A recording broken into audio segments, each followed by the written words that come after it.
1, 2, 3. Careful not to lose balance like me. 4, 5, 6. You have to concentrate so that you don't lose balance. 7, 8, 9, 10, 11, and of course 12. Yes, at the beginning when you're still trying to establish balance, it's okay, you can lose a little bit of balance, but once you get the hang of it, you'll do just fine. All right, let's go the other side. 1, 2, 3. Go down slowly. 1, 2, 3, 4, 5, 6, 7, 8, 9, 10, 11, and of course 12. Well done. Our rest time starts now. So alternatively, if you don't have a water bottle, or if you have a plate, the workout plate, you can hold that still and do the workout. So anyways, could do. All right, anyways, can do.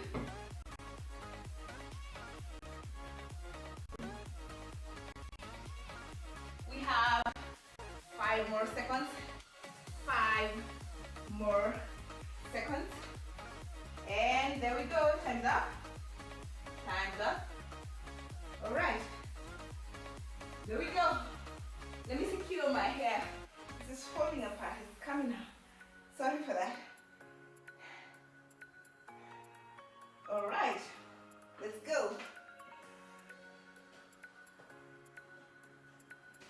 1, 2, 3, and move. 1, 2, keep going. 3, 4, 5, 6, 7, 8, 9, keep going. 10, 11, 12. The other leg. Let's go. 1, 2, 3. 1, 2, 3,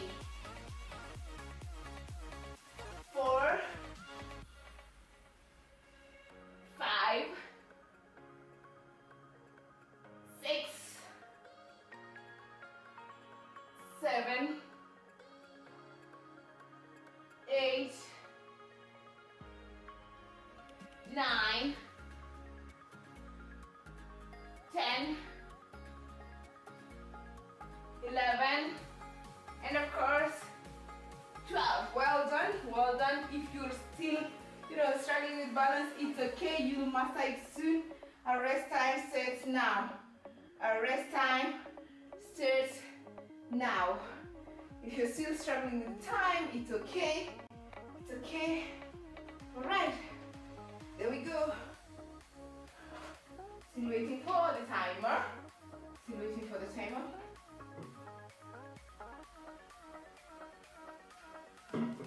5 more seconds to go. 5 more seconds.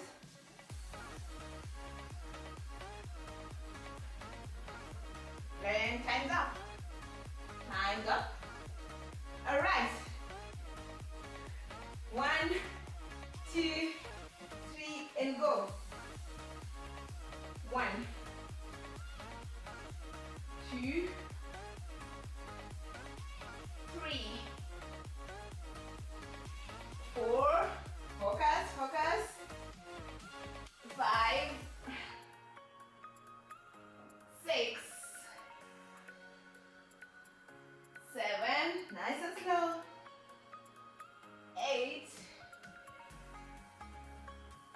9,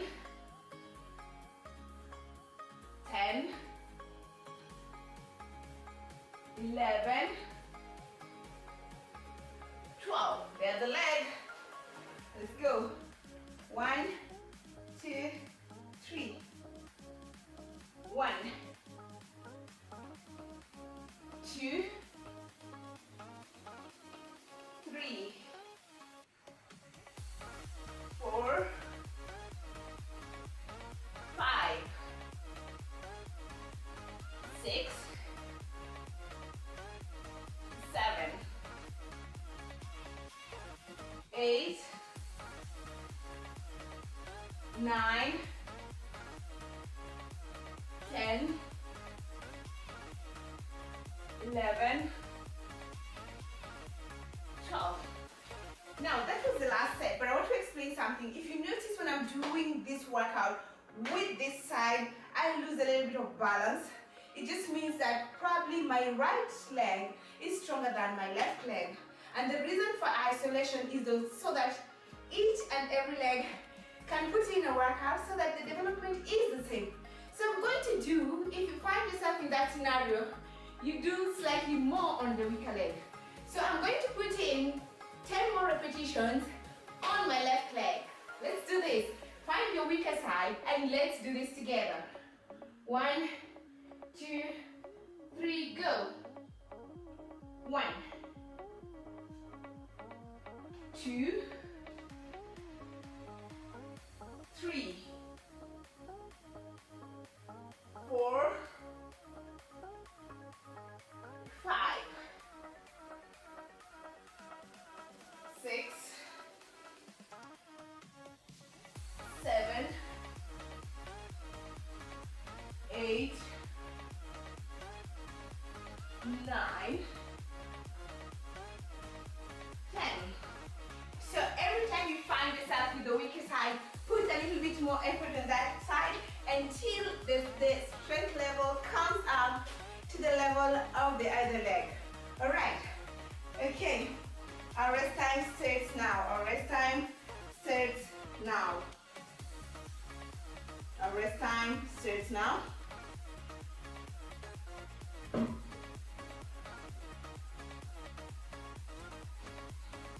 I'm going to explain our next workout. First of all, I'm going to demonstrate. For those who are unable to do it, let me demonstrate first of all what you're going to do. So while you're here, you come here. 1, 2, 3. Okay. So if you are struggling with balance, what you will do is hold something and go that, that, that. Okay, right. So get somewhere to hold. Maybe if you're able to go as low as I am going, well and good. If you're not able to go as low as I'm going, it's okay. Just make sure you are getting balance and trying to do your lunge and your squat, because basically what you're doing, you're lunging and squatting, lunging and squatting. Alright. Okay, for those who are advanced, you could hold some weight, right? Alright. So let's do this. We're going to do 15 repetitions on each leg. 1, 2, 3, and go. There. 1, 2, 3, 4, 5, 6, 7, 8, 9. Torso upright. 10, 11, 12, 13, 14, and of course 15. On the other leg, I'm giving you like 5 seconds rest before we go to the other leg. Are you ready? Let's go. 1, 2, 3. Go down. 1, 2. Lunge. Squat. 3, 4, 5, 6, 7, 8, 9, 10, 11, 12, 13,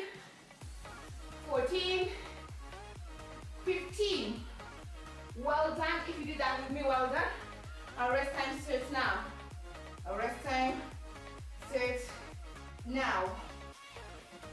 Our rest time starts now. Oh my goodness, that feels so good. Are you feeling the burns on those legs? All right, all right, all right. So if you feel you want to carry a 10 kg plate, 20 kg dumbbell, or a 20 kg plate, go ahead. And then a 20 is what I was all right, time's up. Time's up. We're gonna do the other side, time's up. Next set. 1, 2, 3, and move. 1, 2, 3, 4, 5, 6, 7, 8, 9, 10, 11, 12, 13, 14, 15. Well done. I'll give you 5 seconds rest. 5 seconds rest. Let's go. The other leg. 1, 2, 3. 1, 2, 3, 4, 5, 6, 7, 8, 9, 10, 11, 12, 13, 14, 15. Well done, well done. Set number 2 down. Set number 2 down. Set number 2 down. Your rest time starts now. Set number 2 down. Your rest time starts now. Walk around. Walk around, walk around. All right. You're doing great, you're doing great. Walk around.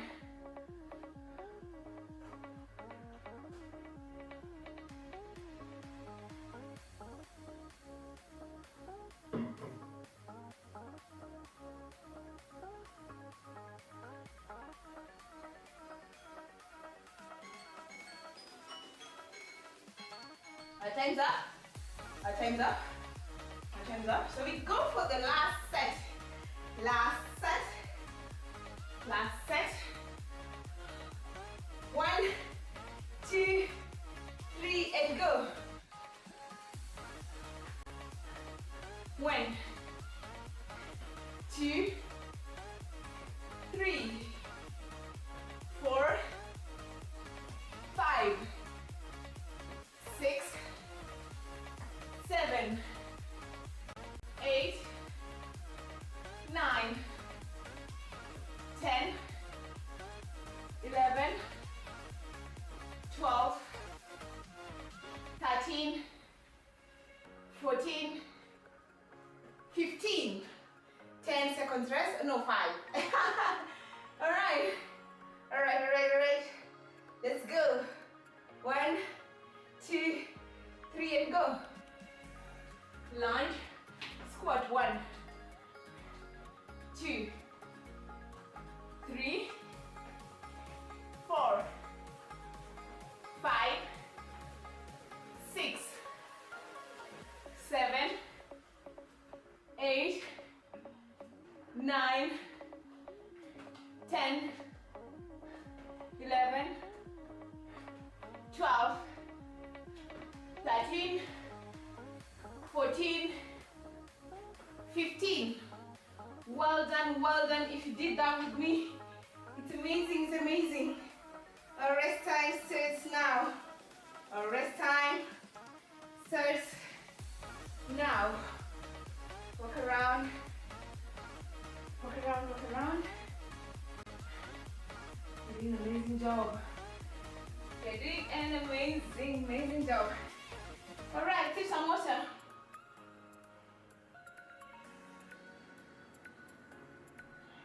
Remember, my name is Evie of Val Health and Fitness. You can follow us on Instagram, Facebook or Twitter. Or rest time's up. Rest time's up.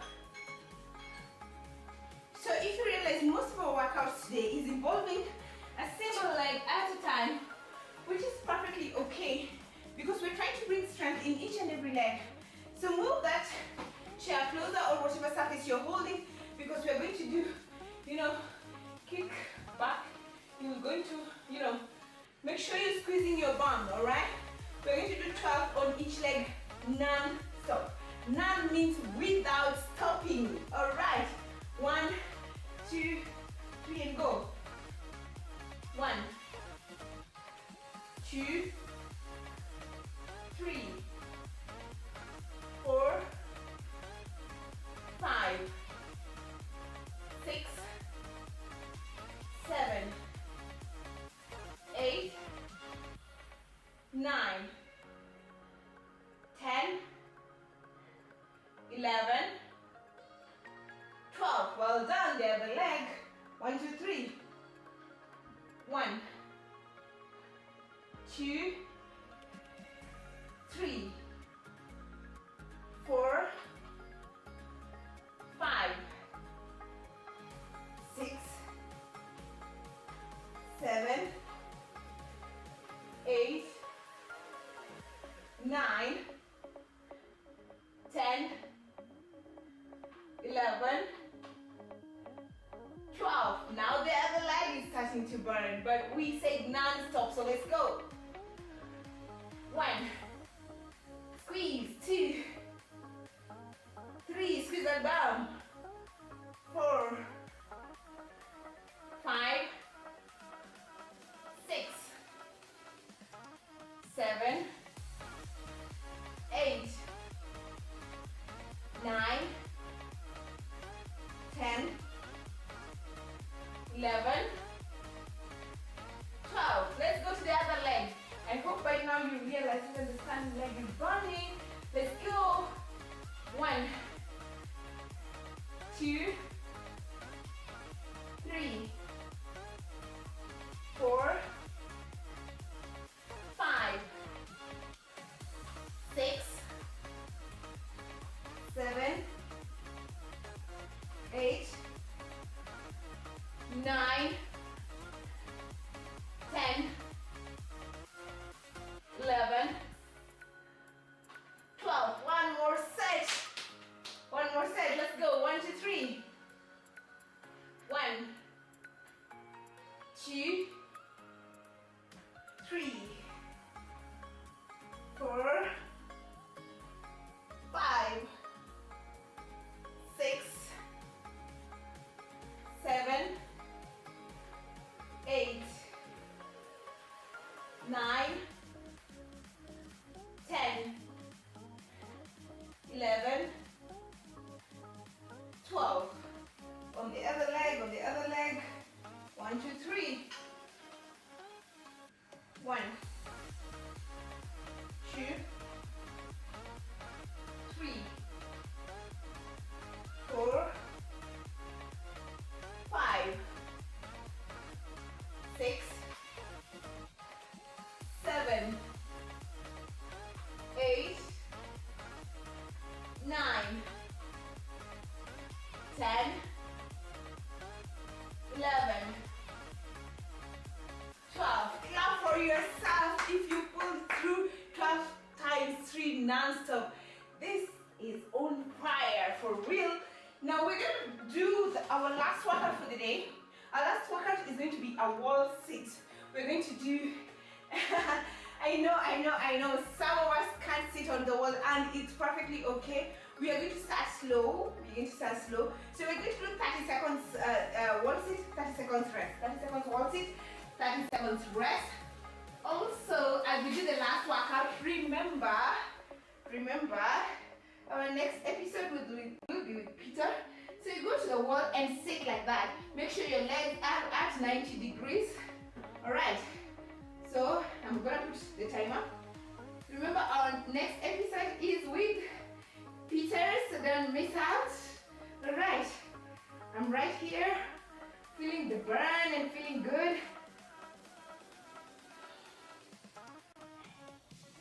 15 more seconds to go, 15 more seconds to go. 10 more seconds if you're working out with a partner. I think this is the time to start talking about everything that you want to do in future so that you can't forget the burn of the actual wall sit. Time's up. Time's up. So we're gonna rest for 30 seconds starting now. 30 seconds starting now. You know what? You want to try and distract yourself from the wall sit. We have 2 more sets to go. But if you pull through and you're as sweaty as I am, definitely you killed this day today and you have control of this day. I am here assuring you that you will have a better day than the day that you didn't work out. Even if you put in a little, it's better than not putting in at all. And if you didn't put in at all, we are challenging you to try it and see how good this is. Let's go. Starting now. Starting now. So we have 20 more seconds to go. 20 more seconds of sitting pretty on the air. And you know, I have to exercise more control because now I have a mat underneath me, and if I just lean on it, it's gonna slide away. So I have to hold it all together, but I'm enjoying the process. All right, 3 more seconds left, 3 more seconds left, and our time's up, our time's up. So our rest time starts now. We have 1 more set to go. We have 1 more set to go. 1 more set. All right. Remember, my name is Evelyn of Vival Health and Fitness. On Instagram, Facebook, or Twitter, you can go there and follow us for more tips on how to get, you know, that chiseled body. All right. We have 5 more seconds to go. 3, 2, and boom, time's up. We're going back to the wall. We're going back to the wall. Setting now. Setting now.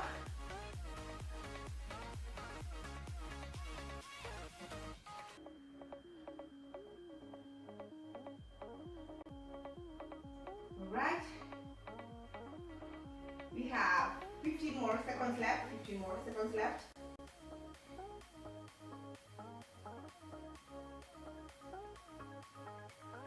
All right, we are almost there.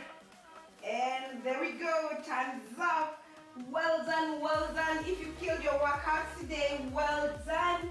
Thank you for joining us here on Tizi Nyumbani and taking control of your day. Until our next episode, have a lovely, lovely day. Bye-bye.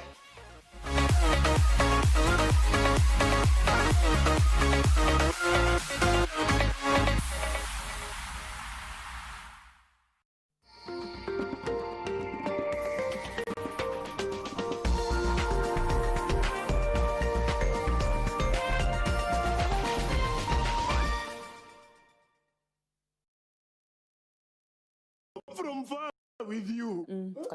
I even gifted you a magnificent house.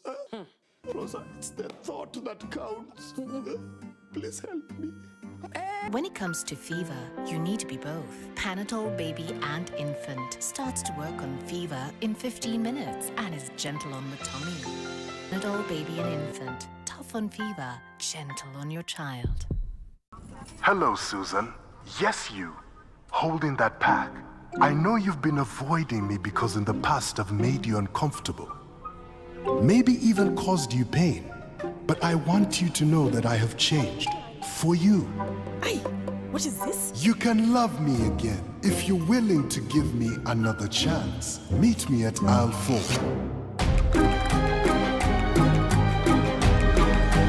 Hey, Susan. It's lactose free!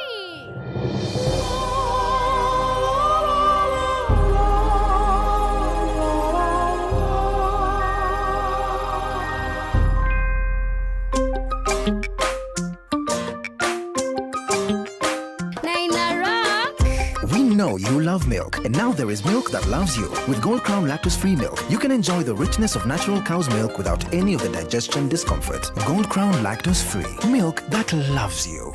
Credit to you if you stay at home. If you must shop online, use your NCBA credit card. Stay home. Stay safe.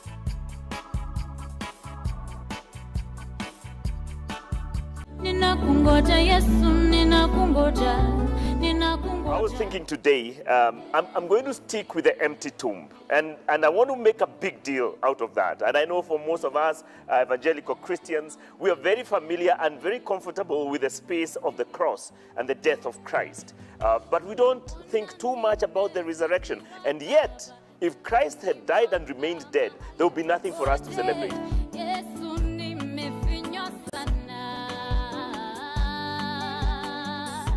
Nitakungoja Yesu, nitakungoja, nitakungoja, nitakungoja.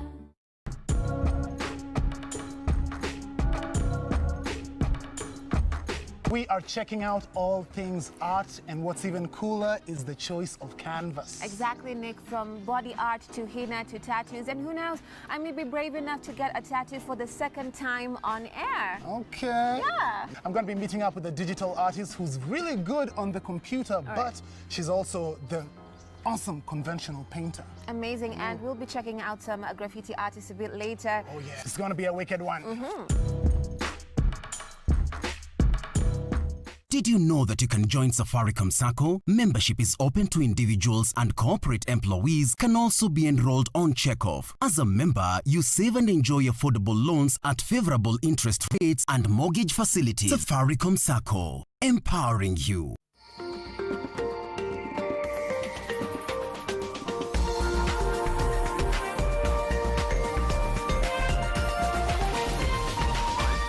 This is NTV.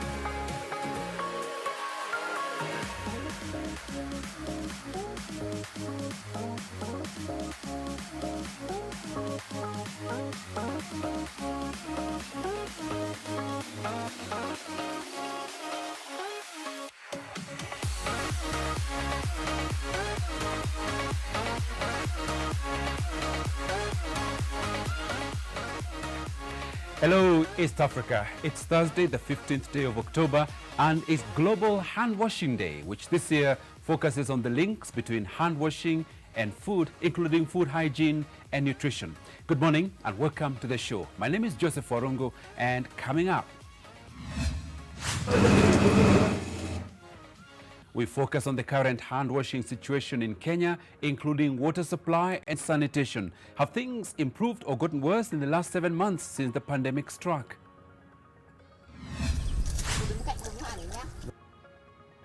We look at the innovations that make hand-washing easier.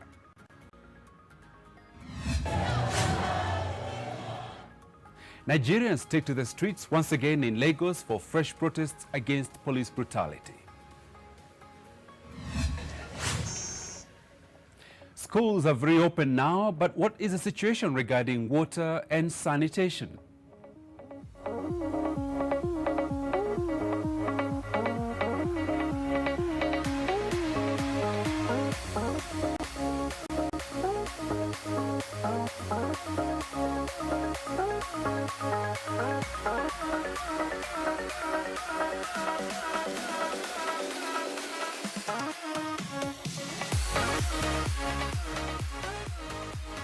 So what are your thoughts on water and sanitation? How is it going for you when it comes to hand washing? Share your thoughts on our hashtag #NewNormal. But just before we get into our discussion this morning, let's trace the impact of COVID-19 around the world.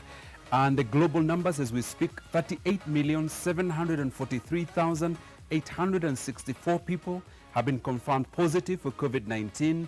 And of these, 29,123,542 have recovered, while 1,096,876 people have so far sadly passed on as a result of COVID-19 all around the world. On the African continent, starting with South Africa, this is a situation. 696,414 people confirmed positive for COVID-19. Out of this, 626,898 have recovered, while in South Africa they've lost 18,000 151 people. Closer to our own country, Kenya, and these are our numbers starting here at home. 42,541 people as at this moment have so far been confirmed positive for COVID-19. Of these, 31,428 have recovered, and in Kenya, sadly, we've lost 797 people. Moving across the East African region to Uganda first, and these are their numbers. 10,069 people confirmed positive as of today, and of these, 6,531 have so far recovered. 95 people have sadly passed on in Uganda as a result of the disease. Some of our other neighbors in Somalia, this is a statistic, the 3,864 people have been confirmed positive for COVID-19. 3,089 have recovered, and in Somalia, 99 people so far reported dead as a result of COVID-19. Finally, in Rwanda, 4,940 people confirmed positive for COVID-19. Of these, 4,398 have so far recovered, and in Rwanda they have, as at this moment, sadly lost 33 people. So that's how it looks like across the East African region and, of course, our own country, Kenya. Now, a few stories that we have for you this morning just before we get into the matters of hand washing. Deputy Mayor of Jerusalem and co-founder of the United Arab Emirates Israeli Business Council, Flo Hassan Nahum, says that direct flights between Israel and the UAE, slated to begin in October after a landmark normalization deal, are to be postponed until January because of the coronavirus. I feel with the COVID that we're kind of running with our hands behind our backs. There were supposed to be direct flights in October, then Israel went into shutdown. Now, when I speak to officials here and there, we're looking at 1st of January. I can tell you, in Israel, there's such a thirst for peace and normalization with an Arab country, especially the UAE, which is the most modern, modern economy of the Middle East. People are really excited. The minute there's a visa regime in place, we're talking about many people on both sides coming here. There's a real palpable excitement, not just to go on an extra holiday vacation. It's really about this rapprochement with an Arab country that wants us warm peace.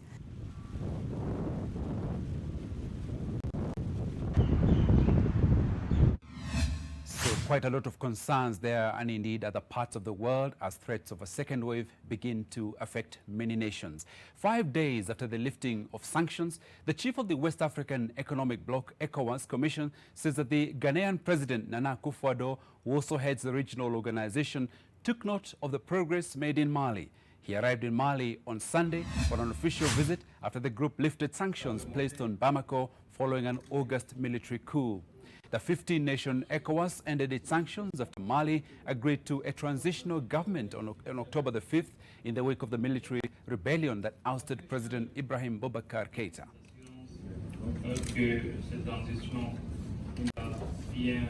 Les autorités de la transition a œuvré pour le renforcement de la sécurité du Mali ainsi que fait à Bamako le 11 octobre 2020 le président de la transition au Mali.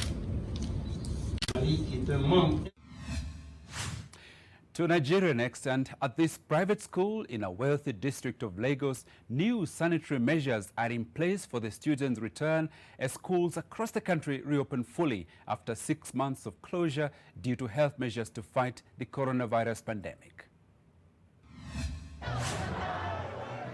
In general, it's not a SARS anymore. It's not a SARS anymore. There is hunger in the land. Economy is poor. There is no light. There is no road. There is no water. Banditry in the north. Kidnapping in the north. Any given day, we have about 50% of the children in school. So we have enough space. There's great social distancing and all that. So all the protocols have been put in place. And for those who aren't comfortable enough to resume, because we know that some parents are quite still apprehensive, and they are learning online. Until you are asked to. We had to do the floor mappings, you had to measure the lockers for social distancing, You know, we had to ensure that everybody, you know, coming with a face mask. Initially it was a bit tough for the adults. They say, I'm choking, but everybody's used to it now. You know, that was before the children came in. So now everything is just beautiful. It's perfect. You should be able to make sentences. Very excited because they had missed the teachers for a long while. Seeing their teachers both online and in class makes them excited. They are very And staying in West Africa, Senegal's Gorée Island, a former slave trading entrepot turned tourist attraction, reopens after the coronavirus pandemic forced it closed for months. Visitors usually throng the 28-hectare island during peak hours, are able to return in smaller numbers and must wear face masks. Lying offshore from Senegal's capital Dakar, Gorée Island was the largest slave trading center on the African coast between the 15th and 19th century, according to the UN's cultural agency. Now the island relies heavily on tourism, and it suffered since the government shut it down in March after the coronavirus pandemic reached Senegal. It's roughly 2,000 inhabitants, many of whom work in the island's tourism industry, have only been allowed in and out on supply vessels.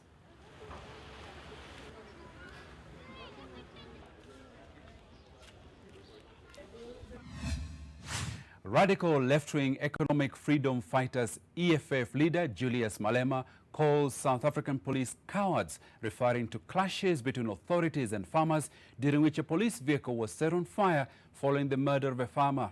Malema addresses his supporters outside the Randburg Magistrates Court, where his trial for assault on a police officer was postponed. South Africa's President Cyril Ramaphosa has called for calm, hoping to calm down rising racial tension in his country following months of protest by white farmers over a spike in deadly attacks.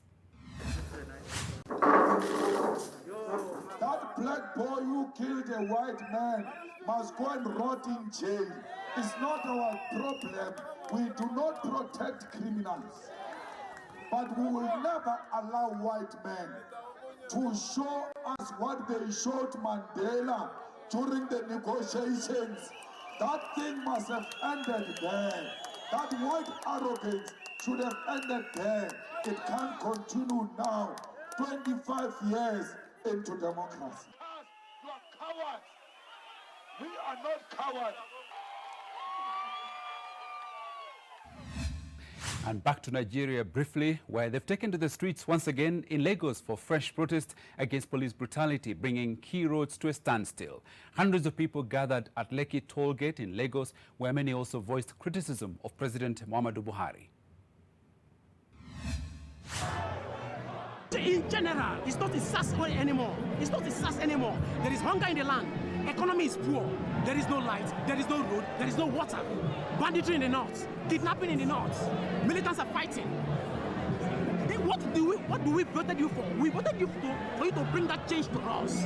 As I'm speaking to you now, you can go right around and you discover that there is no light. There is no power. And as I'm talking to you right now. We don't want this old ban in government anymore. They should go away and leave it for the youth. This is the time for the youth. The youth is sick and tired of being sick and tired. I'm going to stay here as long as it takes. I'm doing this for my brother, I'm doing this for my unborn kids. I'm doing this for my son. How long have you been here? I came here yesterday. This is my second time here. I think we're going to have shifts, like morning, afternoon, and night. People are still going to keep coming.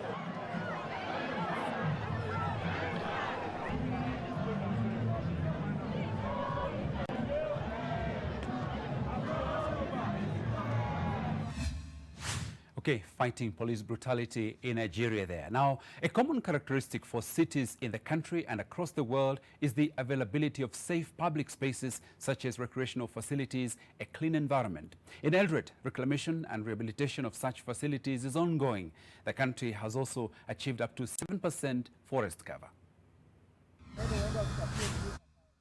With rapid urbanization and industrialization across many towns in the country, it is easy to get lost in the concrete jungle.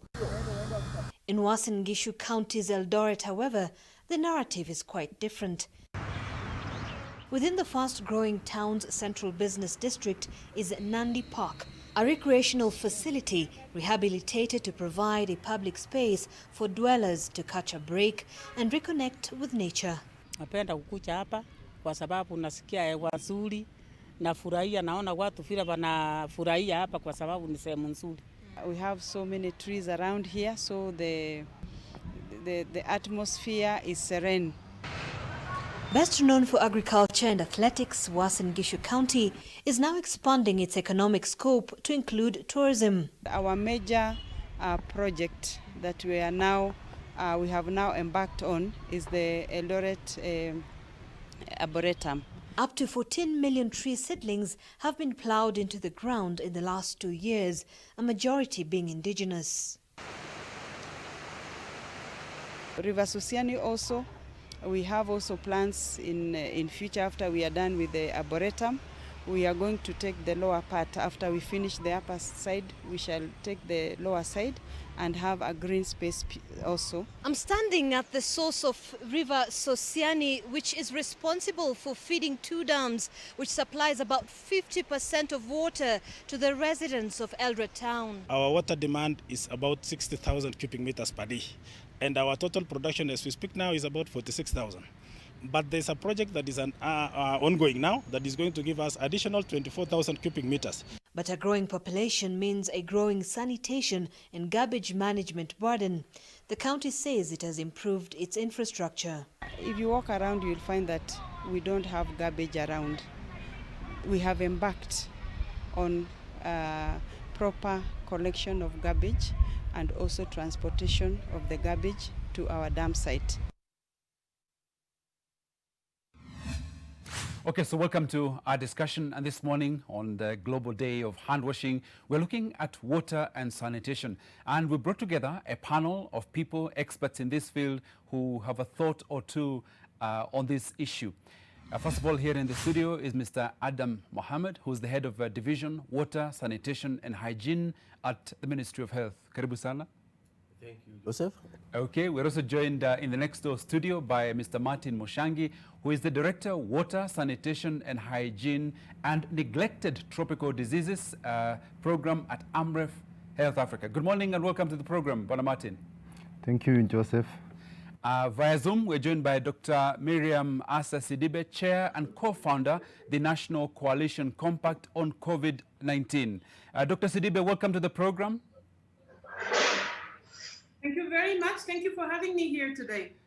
Thank you. And we are also joined via Zoom by Refa Kutai, who is a community health worker in Kibera. Refa, good morning. Good morning. Thank you very much. Thank you. And you're sounding loud and clear. Stay with us. Also via Zoom, Salim Mserem, who is a community health worker in Kajiado Central. Habari za asubuhi. Mzuri sana. Karibu sana. Asante. Okay. Dr. Sidibe, I want to start with you. It's Global Hand Washing Day. Why?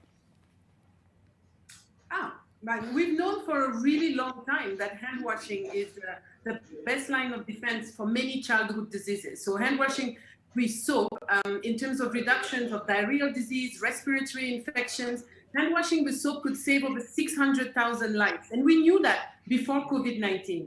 And the reason why we created Global Hand Washing Day to be celebrated every 15th of October was to raise the profile on this very important intervention, which we believe is the foundations of public health. Now, obviously, COVID-19 has brought hand washing with soap at the forefront of the public health agenda, making it the best and the only defense, line of defense in terms of reduction of COVID-19 and being able to stop the transmission of disease. So, the reality is that only 19% of people actually wash their hands. So at any point in time, if you were to look at people coming out of the toilet, you'll find that 4 people out of 5 will not be washing their hands. And that is the same, whether you're talking about Africa, Europe, or UK, or US. So the reason why it was important to bring a spotlight on hand washing as a behavior was that we could actually normalize this behavior. Then comes COVID-19, and obviously everything is accelerated, and all the issues around behavior change, access to infrastructure, hand washing facilities, plus soap, becomes absolutely, and running water becomes absolutely crucial. Today alone, 3 billion people will not be able to wash their hands in their home because they do not have access to water, they do not have access to a hand washing facility, and a place where they will be able to put soap, water, and a facility in place. Thank you, Dr. This day Sidhu. is absolutely critical. We'll come back on to for further discussion on the issue that you just raised about availability of water and so on. But Martin Mushangi from AMREF, again the same question to you. Why does it matter to have a hand washing day? Well, thank you. First of all, it's a day of celebration because hand washing has been shown to really reduce a lot of infections. First of all, controlling diarrhea diseases. Talk about diseases like trachoma, upper respiratory diseases, including COVID-19 infections. So it's a celebration. It's also a chance to advocate with government and partners to seriously invest in hand washing itself. And it's a day in which we create awareness to everyone that it's a very important thing to really wash their hands. So those three key things are seriously important in this day. Okay, and to you, Adam Mohammed, you head the division of the Ministry of Health that is responsible for all these water, sanitation, hand washing, and so on. The importance of this day for you?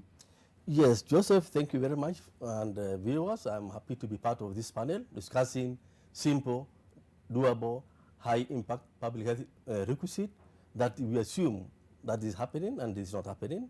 For us in the public health sector, hand washing issue has been a core issue from the time of John Snow, the historical issues, from time of Mary Typhoid in America, from time of Italy in issues of malaria outbreaks in Italy in those days, in 1840s.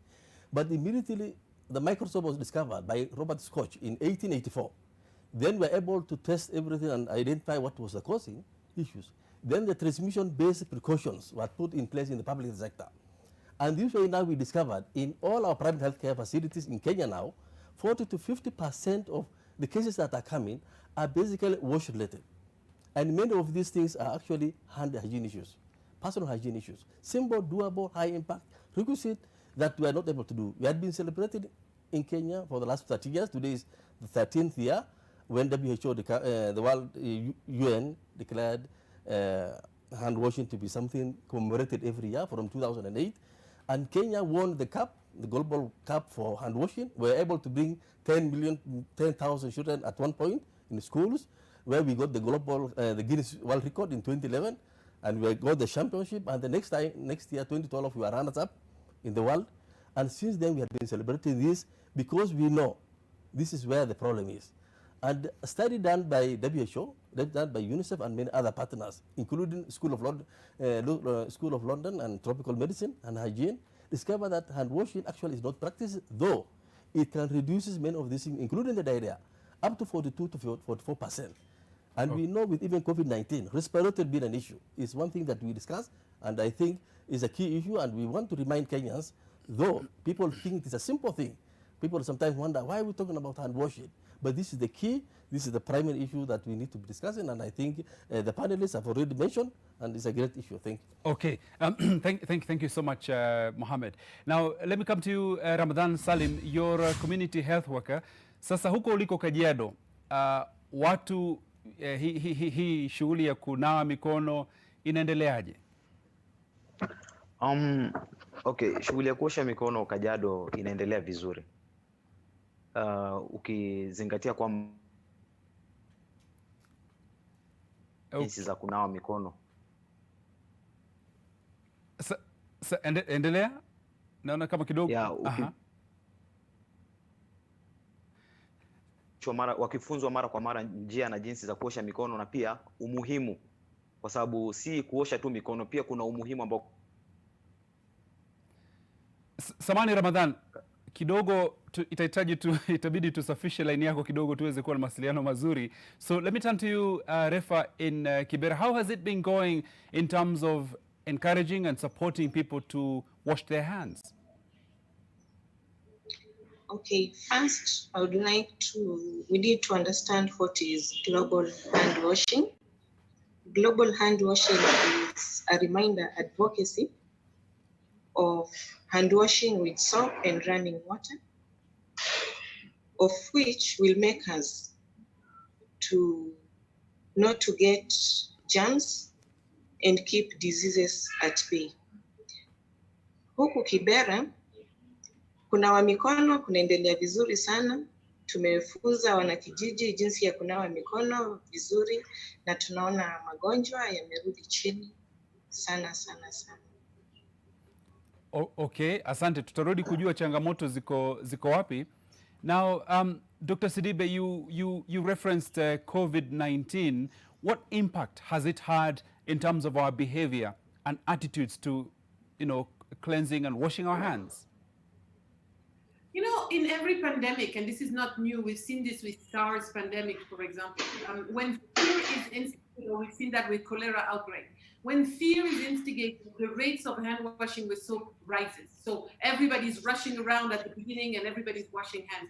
But after a while, it normalizes again. And then the posters that you put up that was a trigger a week ago, a week later, feels like a wallpaper, and is no longer surprising, it's no longer disrupting, and it's no longer a reason for you to wash your hands. So I think the key takeaway that we need to do here is that we shouldn't think that just because we have COVID-19 that people are practicing hand washing regularly. I think what we need to think about is to think in the longer term, what will it take to embed some of these behaviors so that we can help and support populations and communities and school children that are now going to be going back to school to be able to practice these behaviors consistently. And this means being able to give infrastructure. This means to be able to make it mandatory that schools have access to soap, to water, to hand washing facilities. Similarly, whenever you get to a public place. So I think a combination of supporting by the media, supporting with the infrastructure, supporting as well with the policies in place is going to be absolutely critical to embed this behavior so that they become now longer term and part of what we do and who we are. That today we do not leave our house without a mask. We do not, we have to wash our hands at least every hour or so. The hands get contaminated from touching surfaces, from touching all sorts of places. So we need to get into a habit of a regular wash with soap, and I think and running water, and that's absolutely critical in terms of where we are. Okay, so that's my takeaway. Thank you for that. Now, Martin, from your work at AMREF with water and sanitation, what have you learned about how communities are dealing with this issue? What are the challenges that you've witnessed across the country? Good. First of all, one of the greatest challenges has been creating a sustainable habit by the populations to continuously wash their hands. And the first thing is, when you look at the access to infrastructure that can support hand washing practices, that has been a major challenge. So when you are talking about soap, the water itself, and the understanding about the importance of washing the hands, that has been a challenge. However, AMREF and many other stakeholders have been working with communities.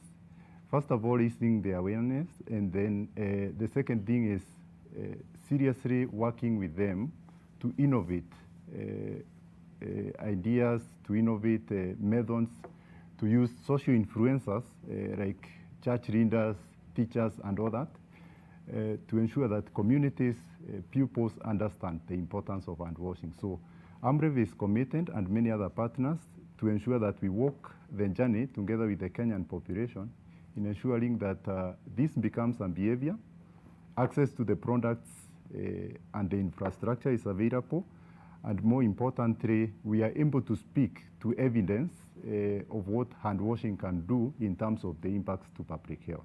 Okay, thank you. Now, Adam Mohammed, soap costs a lot of money. Water itself costs a lot of money. It's very expensive to keep your hands clean, and not many people can afford this. Thank you very much. Before I come to the wash and to the soap issues, what my colleagues commented on, I think what we need to understand is, from the Ministry of Health perspective, we usually promote evidence-based interventions. And once we have to look for the evidence-based transmissions, we look at what is the causative agent, what is causing the disease, how is it transmitted, who is likely to get it. Once we have got these three components coming on board, then we put barriers in place. Then here we are being told now, in the COVID-19, the issue of hand hygiene is critical. It's one of the priority, the pillars, the major pillars. Therefore, if we will be looking at the cost, we'll start from there. Surveys done in Kenya and many other African countries, soap is available. 98% of households have got soap. But is it a priority for washing hands? This is the issue. Actually, the lack of soap is not the biggest challenge, it's the use of that soap. Do people see using the soap as a priority, or they think it's just afterthought? In many of our settings, people wash hands after eating, not even before. This is what happens in our scenario. Therefore, for us in the Ministry of Health, we have got a stakeholders forum that discuss issues of WASH. We have got the WASH IPC. And in fact, one of the thematic areas the COVID-19 team has, they have 6 pillars that we're working on. This is the case management team, the laboratory and the diagnostic team, the surveillance team, the risk communication and community engagement team. We have got the WASH IPC team. Then we have got the research group, the academia. For us in the WASH IPC, basically that's what we do. What we did immediately, the outbreak was identified in Kenya on 13th of March. We did mapping of all hotspots, and including the vulnerable communities. And actually in the major cities, Nairobi, Kisumu, Mombasa, we identified 15 slums, informal settlement. And we brought together partners led by UNICEF and other AMREF and WASH Alliance and so many other teams, so that those highly vulnerable groups were able to be mapped by their communities there through the sub-county commissioners, the ward administrators, the structures that are there. Then these partners were able to supply them with soap for over 6 months now. Supply them soap, put in hand washing stations and all strategic sites. And even at household level, give them 20-liter jerrycan for hand washing with soap issues. So basically, a whole team is working on this, and measures have been. What about water, though? People still buy water, and especially in the informal settlement, it's an expensive exercise. Actually, in many of our visits, one key thing people are now praising is COVID-19. They said with COVID-19 now, we are able to connect many informal settlements that never had any water before. If you look at Nairobi, the Ministry of Water, Sanitation and Irrigation has actually connected all the informal settlement, something that has been very difficult initially, because now we are seeing from the perspective of everybody being affected. In the Ministry of Health, all organizations in Kenya, including ministries, have cases that have become COVID-19. And what we are telling them, one simple thing is that personal hygiene issue. People should be able to wash their hands at the critical times. We tell them, keeping physical distancing, issues of all other measures that we have discussed. So basically, the hand washing becomes critical. Where water is for temporary purposes, we talk to sanitize it, but then sanitizing is not the main issue we discuss. It's just a temporary, as we are looking for other options. Okay. Yes. Let me see what it is like on the ground. Refa, what are the challenges from where you are in Kibera for the communities? Okay, in Kibera, it's an informal settlement, which is overpopulated. Infrastructure is not well good, and we also have poor sanitation. Water is very expensive.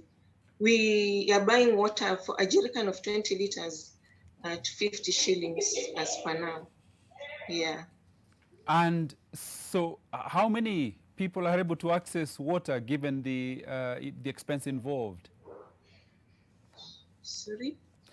So I'm wondering how many people are able to access water given the the cost that there is to buying water? Very few, because they are working in a day. They are working in less than $1. Very few. Very few. For those who cannot afford the water, what does that mean for these families? We as community health workers, we come up together because we have IGS that we are running. We collect the cash, we go and buy for them clean water, we supply to them. So you're sustaining the communities by giving them water, essentially, access to water? Yes, yes. Okay, well, Adam wants to say something about that. Yes, according to the meetings that we had with many stakeholders, including the Minister of Water, Sanitation and Irrigation, all slums, informal settlements, actually have done mapping, and all the vulnerable groups are supposed to be given free water. Actually, that is directive from the ministry, and we have been seeing many things happening in Korokocho, in Kibera, and many other places. In case there are some cases where people are being charged, and they think that they are not able to, I think they should be able to report to the chief and the water companies that are there serving, because even the water boosters, the Nairobi Metropolitan Services, have actually been distributing this, and we had been members of the team, key players being the Minister of Water, Irrigation, and Sanitation, and they're doing the good job, and even UNICEF and many other partners. So if there are specific group that they think are being left out, it is my request that they need to channel the issues through their chief through Yumbakumi issues so that this service, they're able to get it free when there's this outbreak. Thank you, Mohammed. Now, Refa, we've got Adam Mohammed here who will take the feedback back to the Ministry of Health. What areas, what kind of families are not able to access free water? Mostly in Lane Saba, Soweto, and Mashimoni. Lane Saba area, Soweto, and Mashimoni. Okay. Even areas of Silanga, Undugu, Okay. Mr. Mohammed is taking notes of this area. I'm sure we'll get feedback, and he's encouraging you to pass on the messages that these people need to contact their chief because there are provisions for this. So let me come to you, Dr. Sidibe. So the ideal for water hygiene, everybody understands, or we hope they understand the importance, but not everyone can access the water that's necessary to keep this hygiene. No, it's true, and we do need to be very, we need to be cognizant of the fact that some areas are really difficult to be able to reach. And we've done some programs in the past, for example, on washing your face and washing your hands in Turkana, for example, and some of these places in Migori. And it becomes very difficult to be able to have access to this running water. But I do think that the most important part that you need to put in place is to make sure that there is a place where you can actually wash your hands. And this is what we call these public hand washing facilities, or, and you've called it, you've seen it, tippy taps, happy taps. I mean, the whole point is that you need to start creating a place within where you live where you'll be able to practice this hand washing with soap. And then you realize that actually it takes you about 200 to 300 milliliters to be able to do a hand wash properly, which is indeed quite a lot for some family. But to be honest, the most important behavior at the moment is just about, the ability to create this space where you can put the water, the public the hand washing facilities, and for you to practice the behavior and the soap. Now, within the National Business Compact on coronavirus, which was established on the first day that the case was actually, the first case in COVID-19 was found, we've managed to distribute over 5,400 hand washing facilities out of the 7,500 hotspots identified by the Ministry. And each one of those is being sustained, managed, and replenished. And I think the point here is to create this last mile distribution with a combination of both, e-companies and community health workers, so that everybody gets a sense that it's a priority, it's the new norm, and that we are putting together the best of what the private sector can put on the table, as well as what some of the donors can do to be able to allow us to buy some of those facilities. And of course, not forgetting that the regular communications around the practice of these behaviors that allow us to put the right emotions, the right nudging, the right settings around us that are going to drive those behaviors to be longer term. So yes, access to water is an important issue, but it's not the only one, and we need to keep that in mind. Oh, okay. And final thought from you, Martin, just before we move on to something else. COVID-19, one of the terrible things it's just highlighted the inequalities in society. And so you find that there are people who will not be able to afford the water. Even when water is available, they'll not be able to afford it. Or certainly hand hygiene will be the last priority. They're concerned about water to drink and water for cooking. Your thoughts? Yeah, so first of all, hand washing, just like any other sanitation and hygiene services, is a right. And in AMREV, we believe that health is a human right as well. And we know whatever we do it to try to promote those things which I've mentioned about. So first of all, if you look at it, nobody or no single institution can be able to satisfy the needs of the communities in terms of access to water and the products which can promote hand washing. So what we do is we promote public-private partnerships. First of all, asking the government to do what it does best, providing proper regulatory mechanisms, enabling environment, and then inviting the private sector to be partners, whether it is to access the products at affordable prices, making sure that they get to the terminal users, and as the NGOs and other civil societies, we normally go there promote the hygiene behavior. So it's a package which must be advanced to the communities to ensure that everyone gets that service. Oh, okay. Now, Mohammed, you have a quick... Yes, mine is just to say that the cost of water is relative. Because I know Kenyans the way they behave. Once there will be major water problems, always you see them demonstrating and doing so many things. Within this COVID-19 era, because of what stakeholders have put in place, we never saw people now talking about issues of water in those informal settlements. But the thing is, as you rightly said, is it a priority? Because people must have been eating, they must have been cooking, they must have been all those things, washing and bathing. That is not a challenge. But now when it comes to hand washing, there's no money to use to buy water for hand washing. You know, this is a critical issue. It is the revise. Can we see hand washing to be a priority? Before you start cooking the food, before you start preparing, you should be washing your hands. Before you serve the food, you must wash your hands. Once you have tied object, you must wash your hands. These are the priorities we are talking about, not actually the availability and the cost. If somebody gets sick, what is the cost of treating that person? We have seen the cost in relation to a 20 liter. Because we know the minimum standard of water is 7.5 liters per person per day, 24 hours. That's it. Yes, and the WHO talks about 70 liters per person per day. Right. If you look at that perspective, you'll be saying it is relative, the issues of the shortages in Kenya now. Okay, now thank you. Now, the World Health Organization estimates that thousands of people die every day around the world from infections that can be prevented through hand washing. This campaign has now picked up in the wake of the coronavirus, and a number of people have taken it up as a habit. NTV's Eunice Somolo sat down with Dr. Miriam Sidibe, whom we have on our show this morning, one of the very few people with a doctorate in public health with special emphasis on hand washing, for a conversation on the importance of regular hand washing. COVID-19 is real, and the main vector of transmission is the hands, hence the importance of keeping them clean.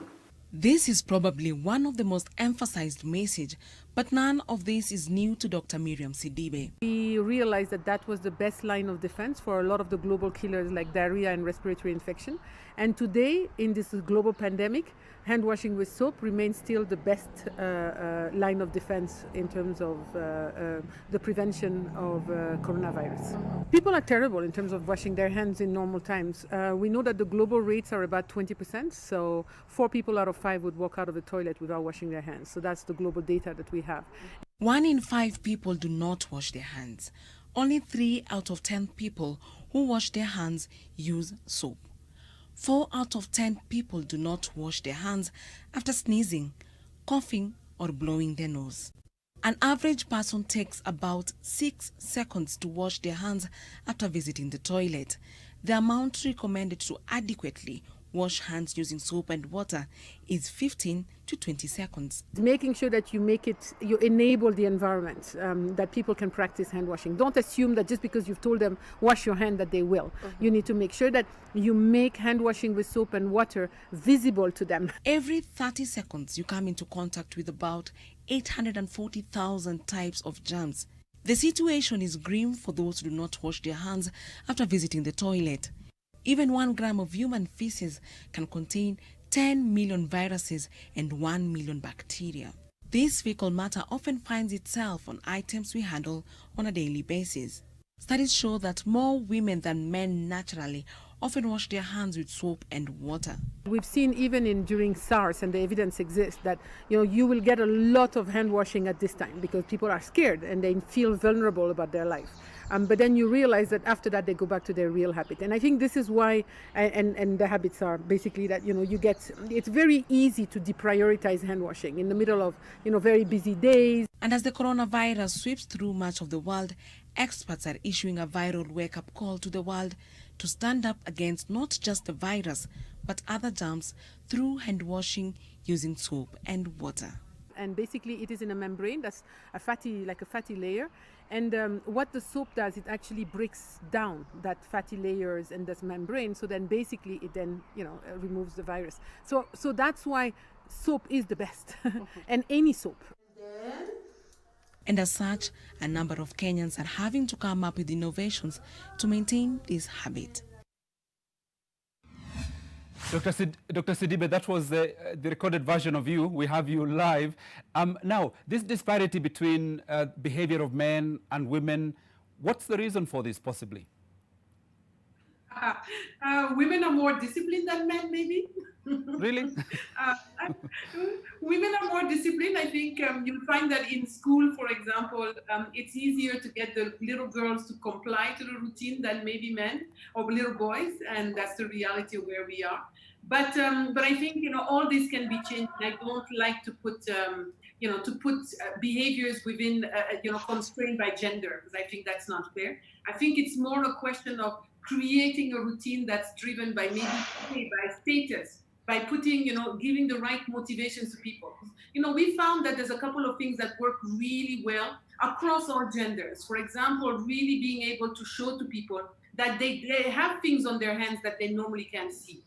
That there might be invisible germs to your naked eye, but actually that you need to wash hands because you're about to, ingest or eat something that you cannot see. So we use the pepper test to show the power of the soap. We've used the glow germ demo, for example, and all those are really important to show the power of soap, because soap has been around since 2800 before Christ. So there's nothing new per se, but the power of soap needs to be reminded to individuals, because it is the only thing that actually allows you to be able to fully cleanse your hand, to be able to break these fatty layers I was just talking about, to remove the viruses. And we need to just keep, women and men and boys and girls to really understand and keep them motivated, surprised, activities, so that they can keep thinking about the routines, these new routines that is now absolutely life-saving, in terms of us being able to stop and block the transmission of COVID-19. So we, look, I think, we've learned a lot around behavior over the last couple of years, around behavior of hand washing with soap. And we know that there's also a lot of hope, because we've seen programs that work, and we've seen hand washing rates shoot up. Okay, Dr. Sidibe, thank you. Stay with us for a moment. Let me speak to Ramadan now from Kajiado County. Sasa ulikuwa unatueleza kwamba changamoto za watu kunawa mikono, hali ikoje? Changamoto ambazo kwamba zinakuja na watu kunawa mikono, kwanza ni ukosefu wa maji. Ukizingatia kwamba Kajiado kwa muda mrefu sana sasa imekuwa ni tatizo kubwa sana la maji. Sasa kufikia watu kuweza kuosha mikono kila wakati inakuwa ni tatizo kubwa sana, kwa sababu ndio pengine wako na ile elimu ya kujua umuhimu wa kuosha mikono, lakini kupata yale maji inakuwa ni tatizo. Sasa kazi yako kubwa ni kuwasaidia, kuwakumbusha kunawa mikono, lakini kama maji kama hamna maji mnafanyaje sasa? Tunajaribu kwanza, wale ambao kwamba hawana uwezo wa kupata maji, tunajaribu kuwatafutia mbinu ambazo kwamba wanaweza kupata maji. Na kwa wale ambao kwamba wako na uwezo wa kupata maji, basi tunawahimiza kuendelea kuosha mikono. Lakini kwa jumla watu ambao unaongea nao wanaelewa umuhimu wa kunawa mikono? Baadhi, naweza sema baadhi, si wote, kwa sababu mimi nahudumia kitongoji duni ambacho kwamba watu wengi pengine hawajapata kwenda shuleni. Kwa hivyo inakuwa ni ugumu saa nyingine kuweza kuwahimiza kwamba kuna umuhimu wa kuosha mikono kama mojawapo ya njia za kuweza kujizuia na kupata maradhi. Kwa hivyo inakuwa ni changamoto, lakini kwa upande fulani pia kuna wale ambao kwamba wanaelewa. Sasa kwa hawa ambao kidogo wanaona ni vigumu, tatizo liko wapi? Ni kwamba hawaelewi kwamba hali hii inasababisha maradhi au vipi? Naweza kusema kwamba ni kwamba hawaoni kwamba ni umuhimu kuosha mikono kwa kutumia maji zaidi ya zile shughuli zao zingine ambazo kwamba zinahitaji hayo maji. Kwa hivyo nafikiri wanaweka kipaumbele kwa shughuli zao zingine kama kufua na mambo mengine zaidi ya kuosha mikono. Kwa hivyo naweza sema ni ukosefu wa kujua. Na sasa ukilinganisha wanaume na wanawake, nani ambao kidogo wamelemewa? Wanaume mimi samahani kwa sababu mimi ni mmoja kati ya wanaume, lakini si wanaume tunapuuza sana. Naam. Sasa ushauri wako kwa wanaume wenzetu? Okay, nikiwashauri wanaume, unajua sisi wanaume tunaona pengine maradhi ni ya wanawake na watoto. Ningependa kujulisha kwamba maradhi ni ya kila mtu. Kwa hivyo kuna umuhimu wa kila mtu kuosha mikono. Naam. Mr. Mohammed, you want to come in? Yes, I want to come in, and for us in the public health and wash IPC, we usually say hand washing with soap is administered to a self-vaccine. It's a vaccine for us to get rid of cholera, typhoid, of upper respiratory tract infection, so many, including the polio, so many diseases. We are calling it administer it to a self-vaccine. It's a vaccine that somebody can do it himself or herself in the villages wherever they are. If we combine with other sanitation issues, having the toilet, having the safe water at home, many of these diseases that were reported in our facilities will have gone away. We have discovered in our own assessment in the wash sector, about 10% of those hand washing facilities that were installed during the first 3 months have now no water, or actually because of vandalism and some things are happening. We have changed our strategy now in the ministry through the risk communication and community engagement team, and the public officers in the counties, including the health promotion officers, are now trying to form a group within that locality where those hand washing facilities are, and then connecting them to the water users association, where we have got the water supplies, and now making sure that seeing how households can be able to fill these containers, moving from the 20 liter, the small jerrycan that needs frequent refilling, to a bigger container. And I think that is what the Minister of Water and Sanitation Irrigation did in many of the slums, having a bigger one that only requires might be one feeding within 24 hours. Initially, we used to have the small jerrycan. You know, the thinking was this thing would go by 3 months or 6 months or something like that. But now we know it will be with us for quite some time. Right. Therefore, we need to put the structures in place. Institutions are being formed. Actually, we have made institutions, and all departments in the government have been already given guidance by the Minister of Health through the DG, Director General, and through, of course, guidance with many other partners, what is to be done. And every department, every ministry in Kenya, including the county government, have their mandate, what they're supposed to do. And for us is to provide the oversight to see if this thing is working. Where they are not working, we need to communicate to them. That is why basically we are here about the school issues. Behind the scene, we are also working with the Ministry of Education to see that actually this is happening. Oh, okay. Martin, a quick comment from you. What do you do? What are your tips for helping men catch up, me and others, catch up with the women folk? Well, it's some form of discipline which men have to acquire. But then women and men have equal opportunity to really practice what is required. And there is no hero before a virus, before a bacteria or any other form of pathogen. So for me, I want to encourage men to seriously take it that hand washing is something so critical. And there are those junctures which are critical. Yeah, so let's observe that as men. But I also want to say that hand washing itself has major ripple effects, not only just on diseases, but look at it from the economy, the empowerment. So if a boy gets sick, they miss classes. And when you miss classes, of course, you reduce your opportunities for thriving in future. So men take it seriously. Okay. Martin, thank you. Now, hard times await pastoralist communities whose source of livelihood depends entirely on livestock in Marsabit County. The Marsabit Meteorological Department says most parts of the country will experience depressed rainfall that will be poorly distributed in October, November and December. In response to decade-long water crisis in the north, the government has resorted to end the pain of endemic water scarcity and constant scramble for the resources among the pastoralists along the Kenya-Ethiopia border. Mamwali reports. The sun-scorched earth revealed delayed rains, and vultures predict imminent death. Possible death of livestock in Marsabit. And if there is no reprieve, humans will be next. This herd of cattle has been at the Forole borehole for 7 days, waiting to satiate their thirst. A borehole broke down, leaving the herders with no alternatives but to wait for the precious commodity for days and in turns. Engineers are racing against the time to repair the borehole. Deboni long kundapsun torp.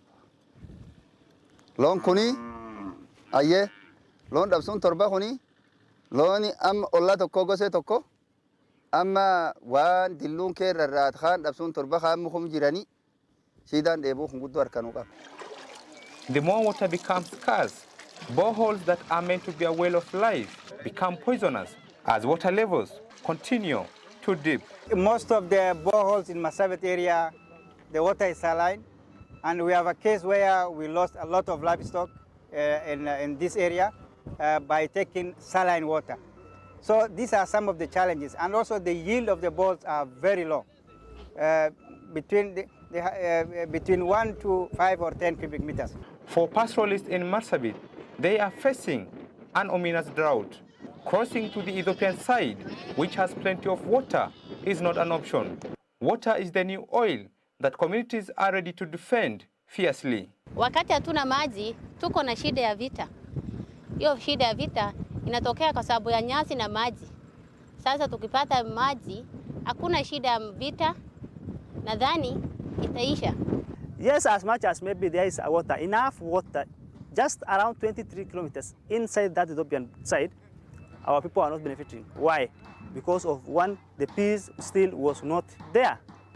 There is hope though, and it lies 30 kilometers from Forole, where a mega dam is under construction. Upon completion, the Aldere Peace Dam is expected to address the endemic water scarcity in Forole and end frequent conflicts that left at least 30 dead at this border town in 2019. This is a long-term solution in terms of maintaining peace.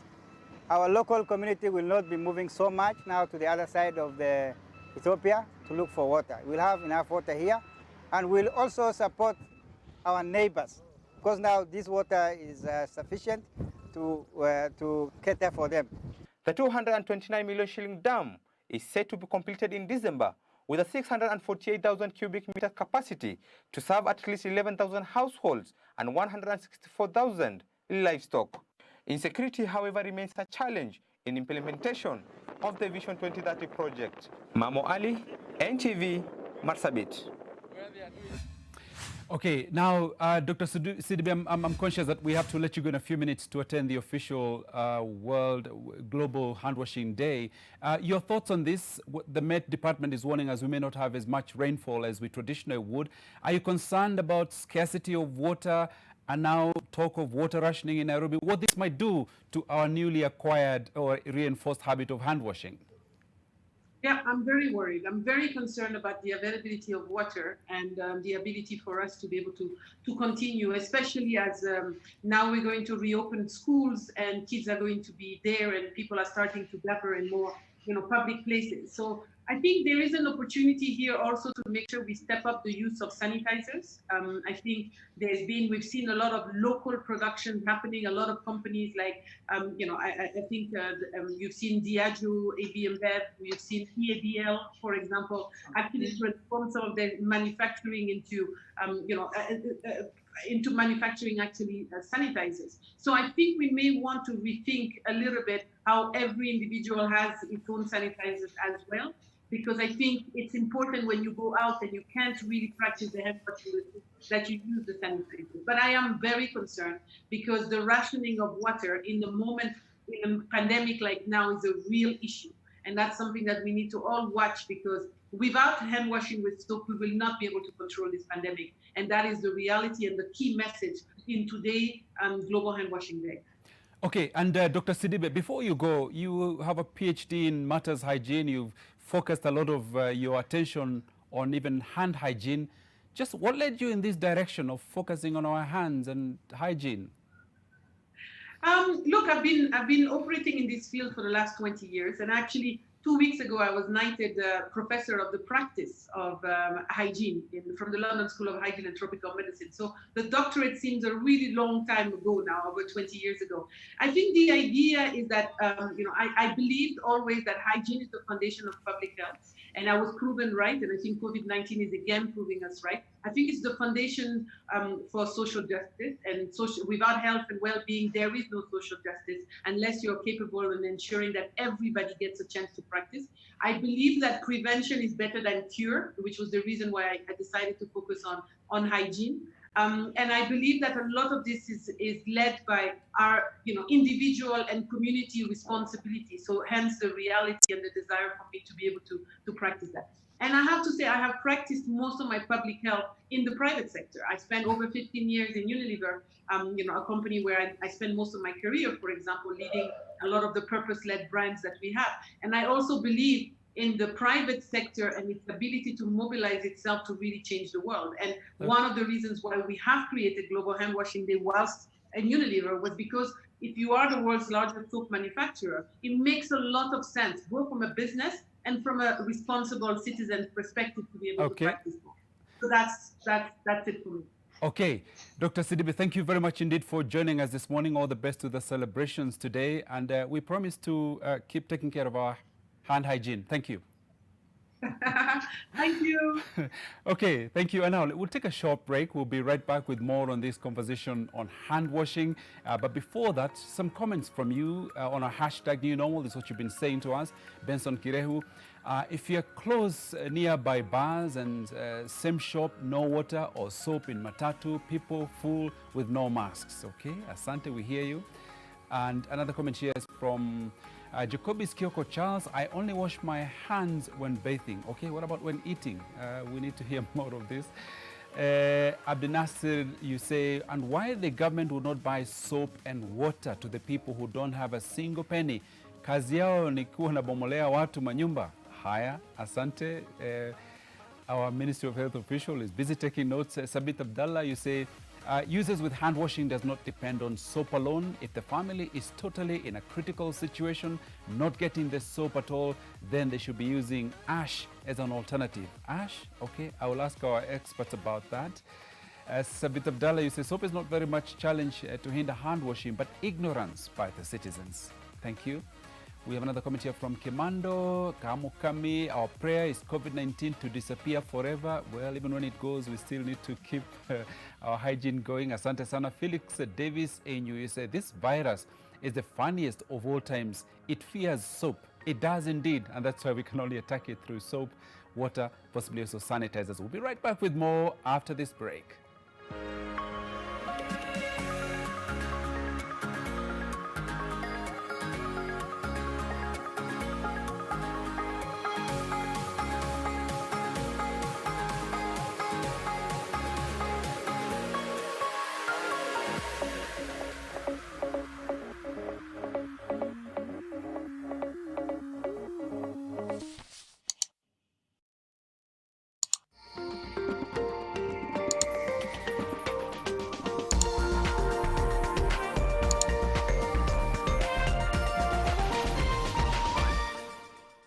Love garlic in your food but hate the hustle of making it?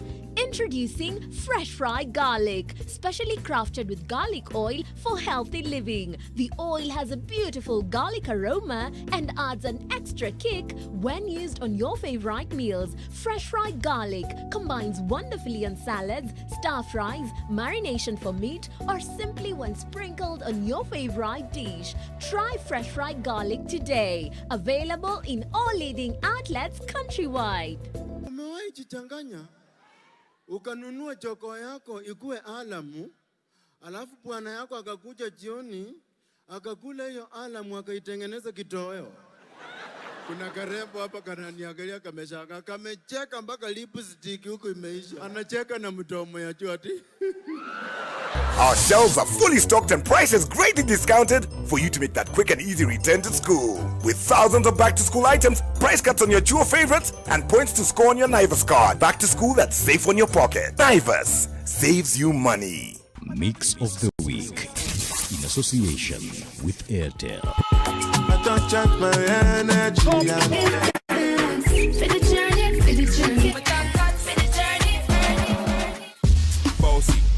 Bossy. Look in the mirror, say yes, I'm the best. This is a sure deal. Completely transparent. Okay. If only all things in life were as honest as Airtel's amazing data. Get 500 MB free daily. Switch to Airtel and save. The Honest Network.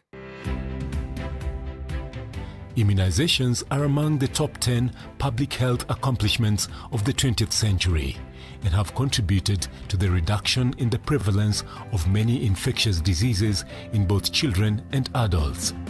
On Thursday, 15th October 2020, the Nation Media Group will hold a live virtual Nation Leadership Forum on the impact of COVID-19 on immunization from 7:30 p.m. on NTV. It shall delve into the role of vaccine manufacturers in the vaccine ecosystem and the value of vaccination in pediatric and adult age groups, in an effort to prevent further deterioration in routine vaccine coverage even after the pandemic. Nation Leadership Forum, engaging society, impacting the nation.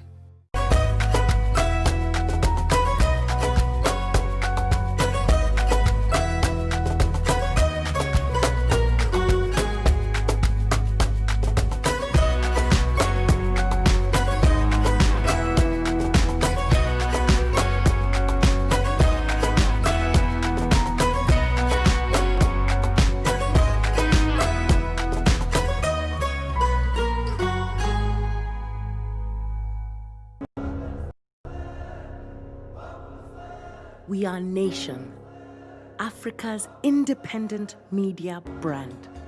We are committed to empowering all Africans, from the young to the old, from the curious to the educated, and from the heart of the cities to the rural areas. We are Nation. Join us, because if you want to get far, you do it together. Nation. Empower Africa.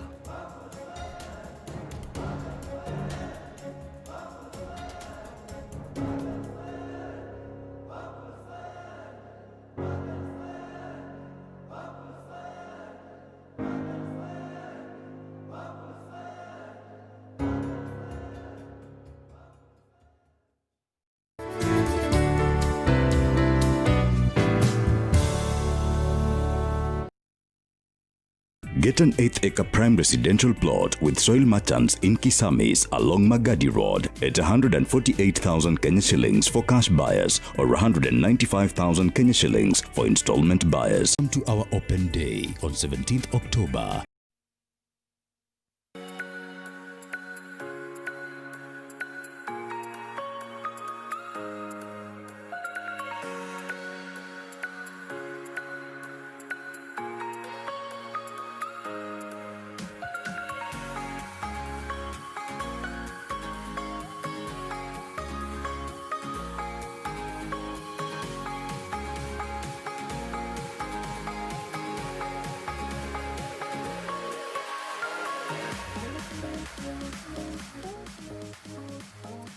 Okay, welcome back to the program, Your World, and this being the Global Hand Washing Day. Today we're focusing on water and sanitation with a panel who are experts in this field. We've got Adam Mohammed, who's the Head of Division, Water, Sanitation and Hygiene at the Ministry of Health. We also have with us in the studio next door, Martin Mushangi, Director, Water, Sanitation, Hygiene and Neglected Tropical Diseases at Amref Health Africa. And via Zoom, we are joined by Refa Kutai, who is a community health worker in Kibera, as well as Ramadan Salim Mserem, who is a community health worker in Kajiado Central. And earlier, we also heard from Dr. Miriam Sidibe, who is chair and co-founder of the National Coalition Compact on COVID-19, who's had to go off to attend the official celebrations of the Global Hand Washing Day. Now, just before we get into the discussion, Mohammed, I know you had a very quick comment to make on the story we just played earlier about Marsabit. Yes, from the Ministry of Health perspective, once we are given a lot by Meteorological Department, we are supposed to pre-position ourselves on the eventuality that is likely to take place. Like from the public perspective, we know when there will be shortage of water, there's hygiene-related diseases that will come on board. Issues of dysentery will come on board, blood diarrhea, issues of eye infection, skin infection. These are issues that are likely to happen. And because of movement, people around, people move from one end to another. Children who are not immunized joining others who are immunized, mixing them, and creating that now interfering with the immunity system, will be likely to have disease like measles coming on board. We'll be hearing of disease like measles coming as an outbreak happening in Marsabit because of now many children who are not immunized are mixing with these other ones, and possibility of a child who is not immunized meeting another one who is not immunized comes high possibility. So you're concerned about what could happen in that area? Concerned about it. And also, I think we are already putting measures in place as a ministry. We usually attend the meetings and the Met gives us, and in that way now all counties are informed on what measures to take on this aspect. On the issues of the hashtag, because some questions were raised, and somebody was mentioned of bars, hotels, and bus stops that don't have hand washing facilities. Kindly report to the nearest health office, nearest chief, because these are orders that were given by the government, and those things will be installed. Okay. If at all they are there. And then somebody was talking of why not buy soap for everyone and other issues. Yeah. Remember, the government is doing so much. I just want to remind Kenyans that government is paying for the elderly, those who are over 60 plus, the money, just to keep them moving. You remember the Kazi Vijana, a lot of things are happening. Relief food for those who are households that don't have, including in the informal settlement. So much is connecting people to water. The government is doing so much. Now, if we say, can we even have a soap again? Kenyans will also say they pay taxes. Yeah, this government should do more. Practice. But then, what is now our issues? If we are fighting basic things like cholera, which is just being controlled by hand washing with soap and using a toilet.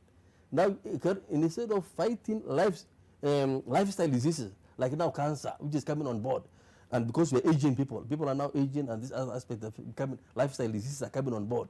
Instead of now improving our facilities, coming up with all the equipment and now training our doctors to be able to cut off others instead of going to India and other countries, having it here. We're still fighting cholera. Those are small things that we can usually, including the COVID-19. Which you should have had under control. We have told people, wash your hands, they are not washing. In fact, in many areas, they are not even social distancing, physical distancing no longer happening. Issues of, even in the buses, you see people now, in the public transport, people are now one-to-one again, instead of now having one person in one seat, in many of the rural settings. But we are telling them the rules still stand and they must continue. So we are always advising the counties to enforce what is being directed by the ministry. Thank you. Thank you. Thank you so much, Mr. Mohammed. Now, plans to map out and compensate people displaced by the rising levels of lakes in the Rift Valley have kicked off. This follows the beginning of a scientific study of the phenomenon by scientists and government ministries. Already more than 20,000 people in Baringo and Nakuru have lost their homes and livelihoods since the lakes began swelling. The study will also map out the potential extent of the rise in water levels and how the government can cushion those affected.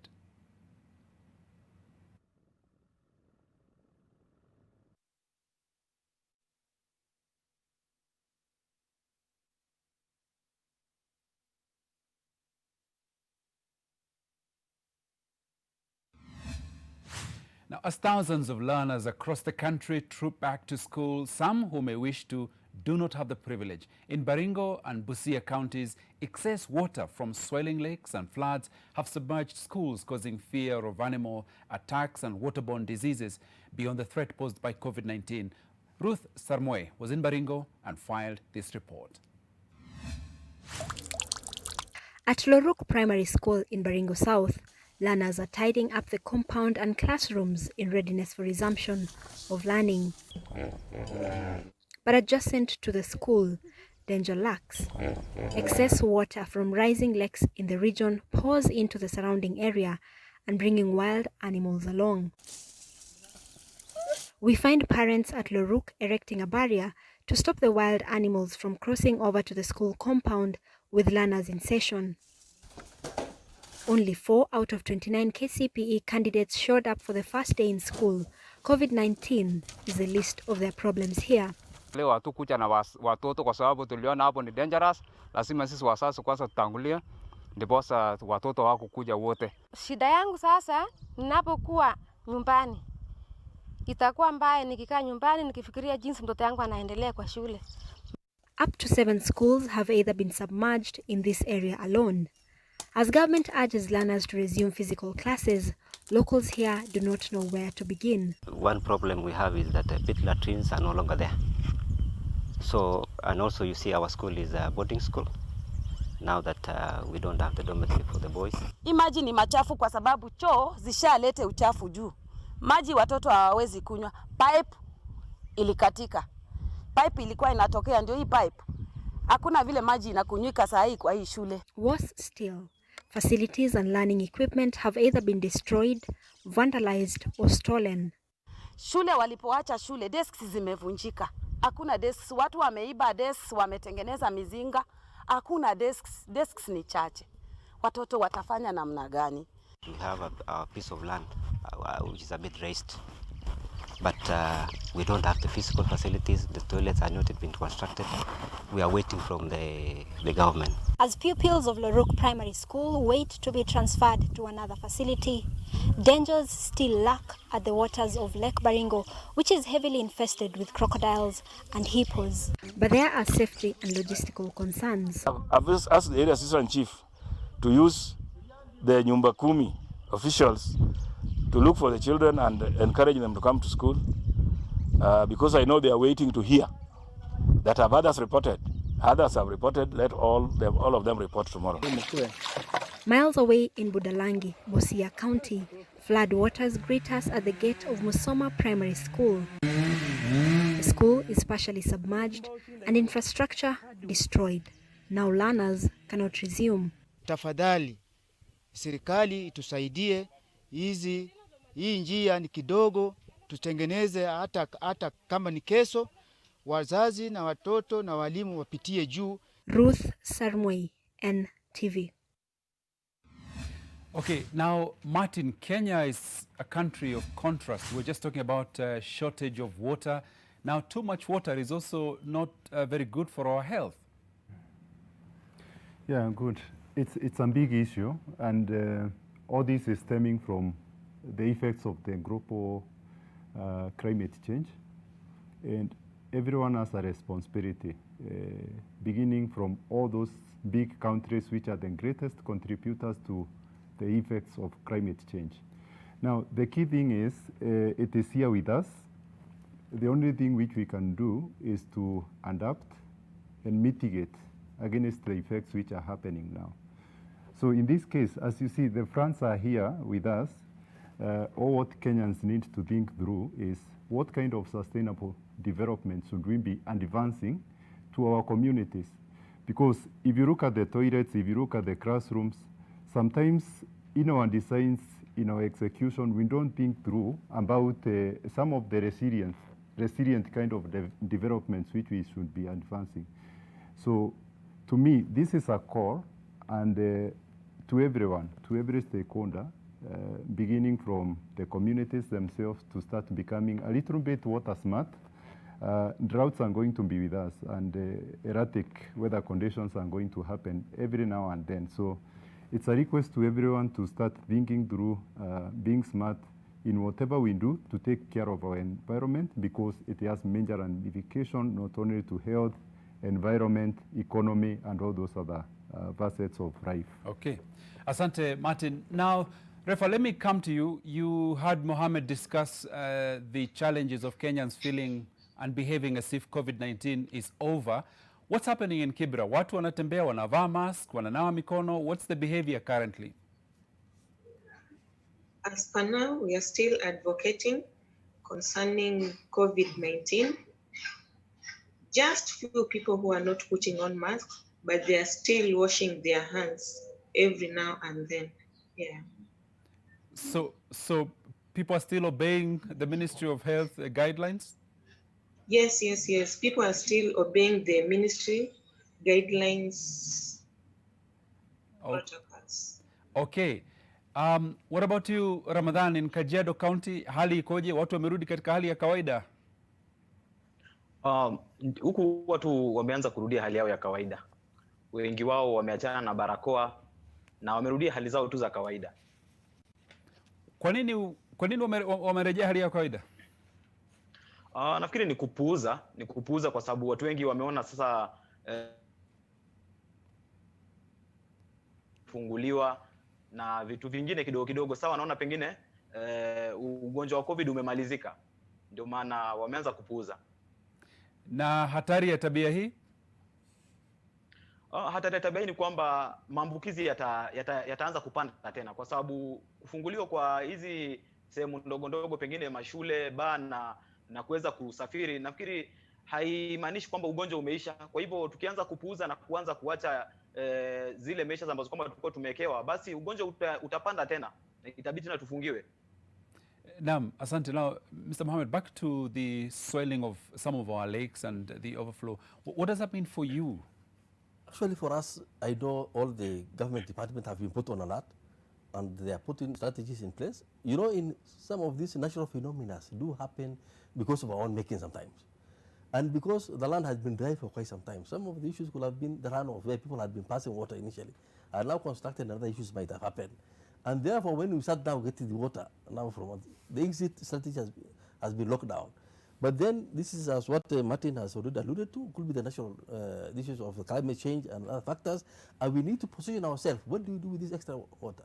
Where can we take them? Can we have a bigger dam? Can we now link them to other areas that don't have this? So a lot of geologists and many other professionals are now discussing about this. For us in the Ministry of Health sector, we know once there are floods, the issues of mosquitoes will be high, and there's so many other cholera and typhoid. These are issues that we are still within the control. We are starting to monitor them, having the surveillance system, and even the COVID-19, people who are displaced are now converging in schools or in a church somewhere in large numbers. I think this is something that now we are also looking at it more critically, trying to provide them with the PPEs, trying to provide them with sanitizers, informing other ministries to be bringing to them food, and the water supply for hand washing and those aspects. I think, as you might have been seeing in the other presses, other news channels, and even NTV, a lot is happening to mitigate this. And we are not only saying about this, even the lower Tana River, where the River Tana is joining, sometimes we have these challenges happening. Early this year, we had it in Taita Taveta, where the whole area was also a swamp and so many other issues. So always we're on this, and we work as a sector. We work with partners like AMREF, like UNICEF, and so many others, bring them together to support this people. But I know it's a big challenge. And now, talking about the reopening of schools and again, water and sanitation, what's your assessment of how things are going? We have major stakeholders within the Ministry of Education. We have been having a partnership with them from time memorial. Actually, the Ministry of Water, Sanitation and Irrigation, Ministry of Health, Ministry of Education actually work together as a team. And in this way, before even the schools open, the development of the guideline from the Minister of Education was always coming from our end, giving them the technical support, be members of the committee, see what is happening. And of course, in the back of the mind, life must continue. These are the issues that are happening. Though there was a lot of pressure from other sectors, because the Minister of Health guidelines are too strict, too stringent, and so many issues. But then we are telling them we need to get, if we are to get rid of this, that's why our Cabinet Secretary always says we are not out of the wood. And basically we are saying, even if things now go bad, we are even going back to closing all those places and even having now increasing the lockdown, because that is what advised by many other stakeholders. And when I talked to you earlier, there are 6 thematic areas, pillars, that work in the COVID-19. One of them is the academics and research institutions that give us how things are happening in Europe, in America, and these other places, what is happening, the local scenarios, how are things moving. We have seen the last 6 days or so, now things spiking, going up, and these are the challenges that we are saying. The more we test, the more we are seeing more cases coming on board. And now if we bring the schools now, children, going to different now estates now in the evening, the day they are converging together. These are some of the challenges, and we said all the measures must be put in place. So if things continue as they are, potentially we could look at more lockdowns. Yes, if things will go worse, what will happen? Because the government have put in place every county having isolation ward of 300 bed capacity. Fortunately, we didn't reach that level because of the stringent measures our ministry put in place and support we got from different actors, including the president himself. And that is why we wanted to continue and make sure that we, the issues of flattening the curve is making sure that not many people come on board at one time. This is what we are trying to avoid. We know in one way or another we'll be getting in contact with this virus because the community transmission happening. But we want to reduce the spread. We want to reduce it to have it a longer time. And now 5, 6 people coming on board, and this not many people coming at one time, colloquial. Just like in the issue center now, 50 people now becoming sick one day. Right. That will be a disaster. Okay. And that's what we are avoiding as a ministry. Okay. In the schools, in every institution, in every community. Yes. So now, Ramadhan, shule zimefunguliwa tena kwa baadhi ya wanafunzi. Hali ikoje hasa ukizingatia pengine shughuli za kunawa mikono na watu kujikinga afya zao? Mashuleni ama? Naam. Okay, mashuleni watoto wanaosha mikono. Shule, nafikiri serikali imeweka mikakati ya kuhakikisha watoto wanaosha mikono shuleni. Lakini sasa wanaosha shuleni, lakini hapa manyumbani vipi? Ndio kuna changamoto hapo. Lakini tunajaribu pia kung'ang'ana hivyo hivyo. Okay. And for you, Refa, in terms of maintaining hygiene, has the reopening of schools made any difference or changes? Yes. The reopening of schools, school children are washing their hands. Places where they have not, they don't have running water, we have taught them how to make a tipi so that they can wash their hands. They are washing their hands properly. Kwa hiyo hakuna mabadiliko yote ambayo umeona watu wamerudi shule pengine wamesahau kidogo kunawa mikono ama? Sijaona mabadiliko yoyote. Naam. Kwa hivyo sasa hivi kazi yako kubwa nini ambacho kinakupa changamoto kubwa zaidi katika kazi yako sasa? Kitu ambacho kinanipea changamoto kubwa kwa sasa, hawa watoto wadogo ambao wamerudi shule. Wakati walikuwa nyumbani na wazazi wao, au darasa la 4, wakati walikuwa nyumbani na wazazi wao, walikuwa nahimizwa jinsi ya kunawa mikono kila mara na ukitumia maji ambayo inatiririka. Maana sasa hizo wamerudi shuleni, wanatangamana na wale wengine, keep social distancing itakuwa ni ngumu kwao, na wakati ambapo wanacheza watakuwa wanashika chini na kuweka mikono kwenye mdomo, kushika macho au kwa mapua, ambao naona kupata germs kwao itakuwa rahisi sana. Kwa hiyo unapopatana na hali kama hii unafanyaje sasa, kwa sababu wewe ndio uko kwenye ground? Nikipatana na hali kama hii, kwa sababu mutembelea wanakijiji kwa wiki mara 2, na wahimiza jinsi ya kunawa mikono kila mara na ugonjwa ambao unaoletwa kwa kutonawa mikono. Haya, asante. Subiri hapo bado tuna mengi ya kuongea kuhusu hili swala. Now Martin, looking hopefully ahead to months to come when maybe the severity of this virus will go down, is it likely we will retain the habits that we have learned for hygiene, especially hand washing? I hope so. And all what we need to do is to think of it from the system change perspective. So think of it, if the government is serious and puts forth regulations, puts forth mechanisms to access hand washing and all these other things, it will be very easy for Kenyans to really observe. Just remember the other day, nobody was wearing masks, but all the same, when the government and other stakeholders advised around that, people took it up. So that's the first point. Then the second point is people themselves, as Kenyans, as the people of the world, need to be made aware. It starts with awareness. You understand that there's a need to do one or two few things. And then that, when practiced, becomes a habit. So I really look forward to the time when practicing proper hygiene and sanitation is going to become a habit. And it is possible because if you look at Europe, it started with all the cholera outbreaks, all these other outbreaks which were out there.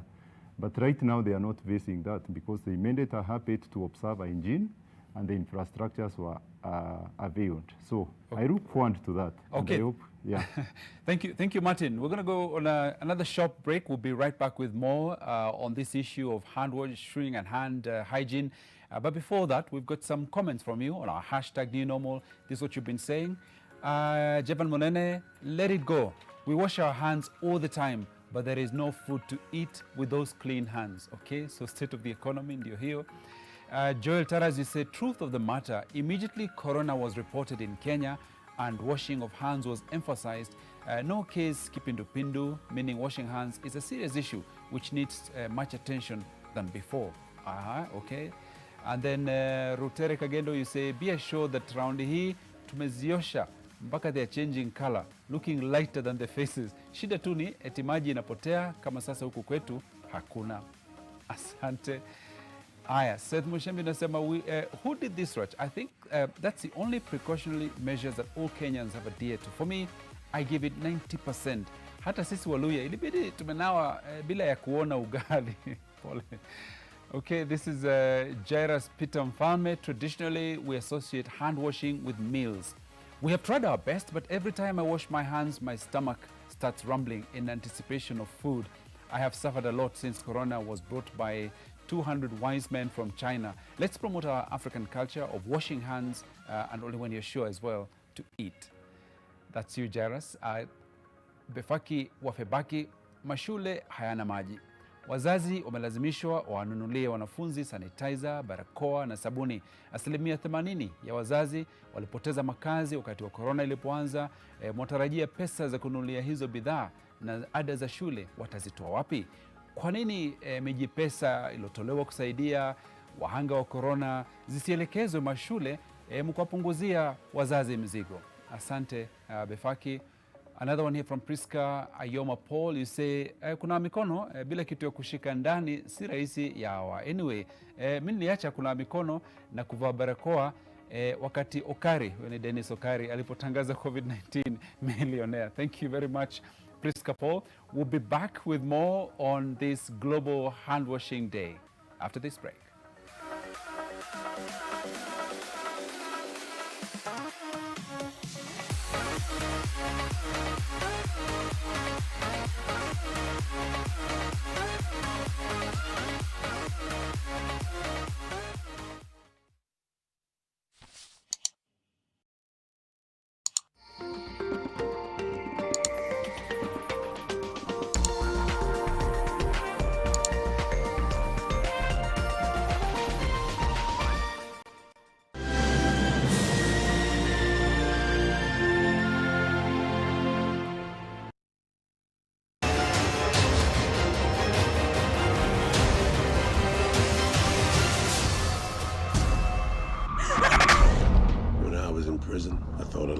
about you. This is not acceptable!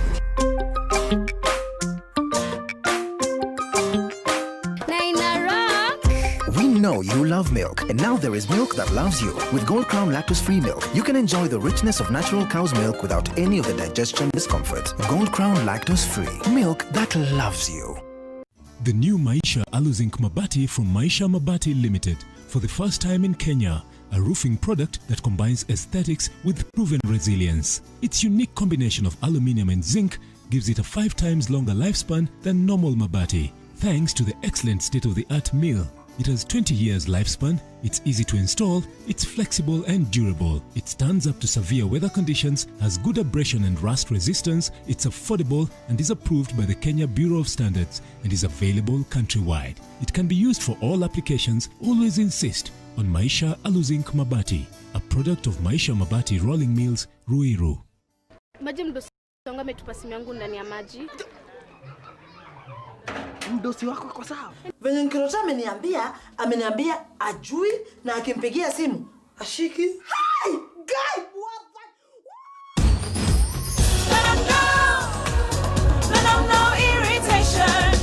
For the women who deserve more, Moped is now in Kenya and more than 40 countries. With its nylon-free surface, new Moped has unique softness and up to 100% protection. Your skin will love it.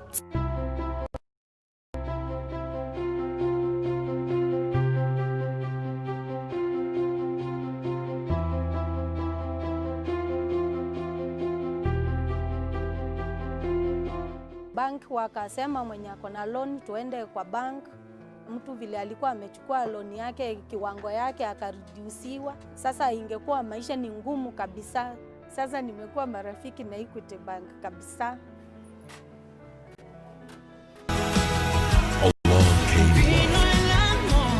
Do you really think that I enjoy seeing, despite all the years that have passed, that you're still madly in love with my husband? You took him away from me, like you always do. You're living the life that's supposed to be mine. You're absolutely crazy. You need to understand that nobody wants you here. I don't know why you hate us so much, madam. You certainly do. Make my life hell, but if you mess with my daughter, I'll make you regret the day you were born. Why would you break my heart this way? And haven't you broken my heart?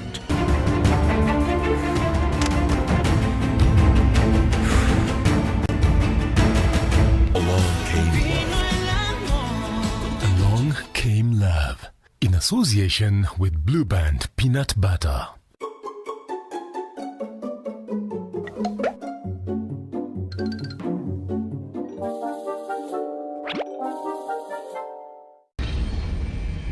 Mr. Evans fits the criteria of a malignant narcissist. Acts of rage frequently involving the attentions of a woman. You look so beautiful when you sleep. When I was in prison, I thought a lot about you. Colin, I tried to wait. No, you didn't. There's violence in this man. Your parole is denied.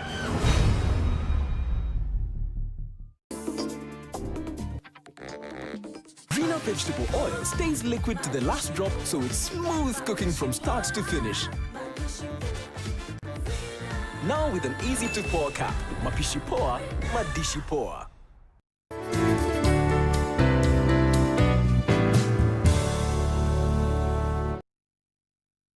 Get an 8-acre prime residential plot with soil merchants in Kisamis along Magadi Road at 148,000 Kenya shillings for cash buyers or 195,000 Kenya shillings for installment buyers. Come to our open day on 17th October.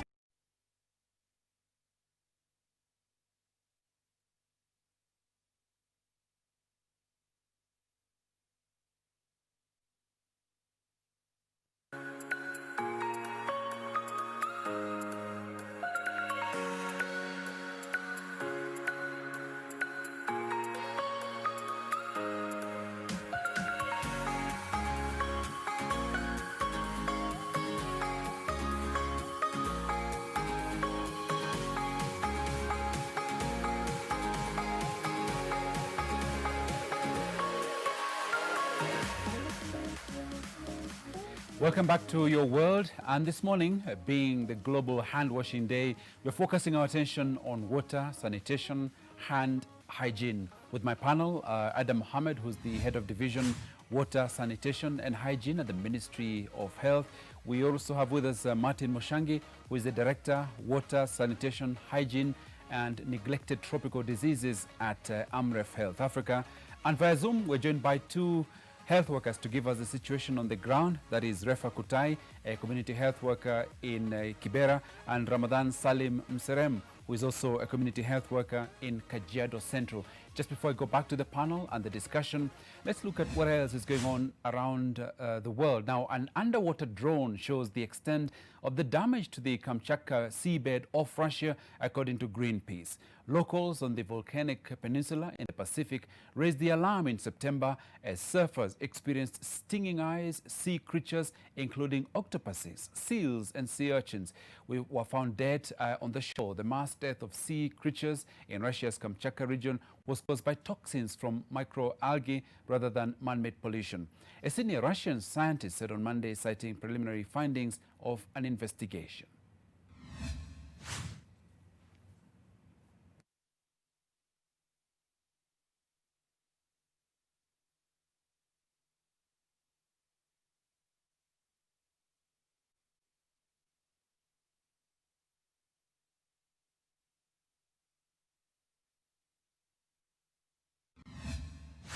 The 5-month-old baby girl of Wada Shekhmuz has only lived in a tent because Turkish troops and their Syrian proxies captured her family's hometown in northern Syria from Kurdish forces a year ago. She was born in a dusty camp crowded with Kurdish civilians who fled their towns and villages when Ankara's October 2019 offensive seized a 120-kilometer-long strip of land on the Syrian side of its southern border.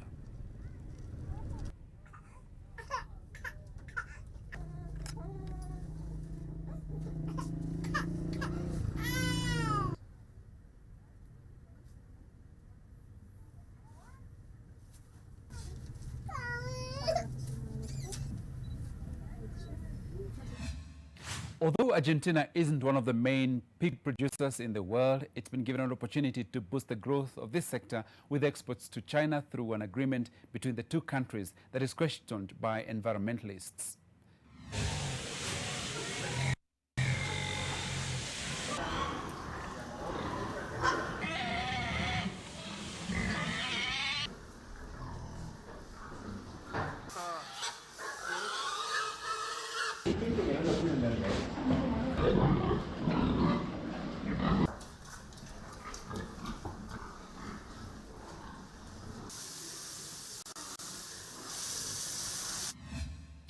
With its walls pounded by artillery, roofs torn open by concrete beams in shreds, Al-Weda School lies in ruins as students return for Yemen's school year.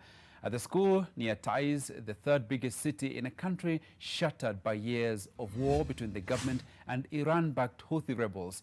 There are no doors or windows, let alone desks. Instead, the students use old exercise books to jot down their lessons as they sit in makeshift classrooms with a handful of teachers brave enough to join them under crumbling ceilings. Yet, in a country where nearly a third of children don't go to school at all, these are the lucky ones.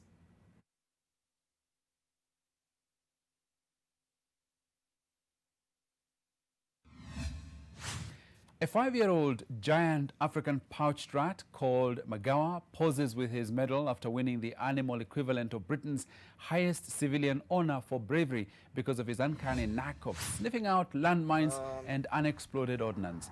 Apopo trained Magawa in his native Tanzania to detect the chemical compound within explosives by rewarding him with tasty treats, his favorite being bananas and peanuts. The rats alert deminers by scratching the earth. He can scurry across an area the size of a tennis court in just 30 minutes, something that would take 4 days using a conventional metal detector. He's big enough to be attached to a leash as he goes about the business, but light enough not to set off mines. The PDSA Gold Medal Award brings the problem of landmines to global attention, said Christoph Cox of Apopo.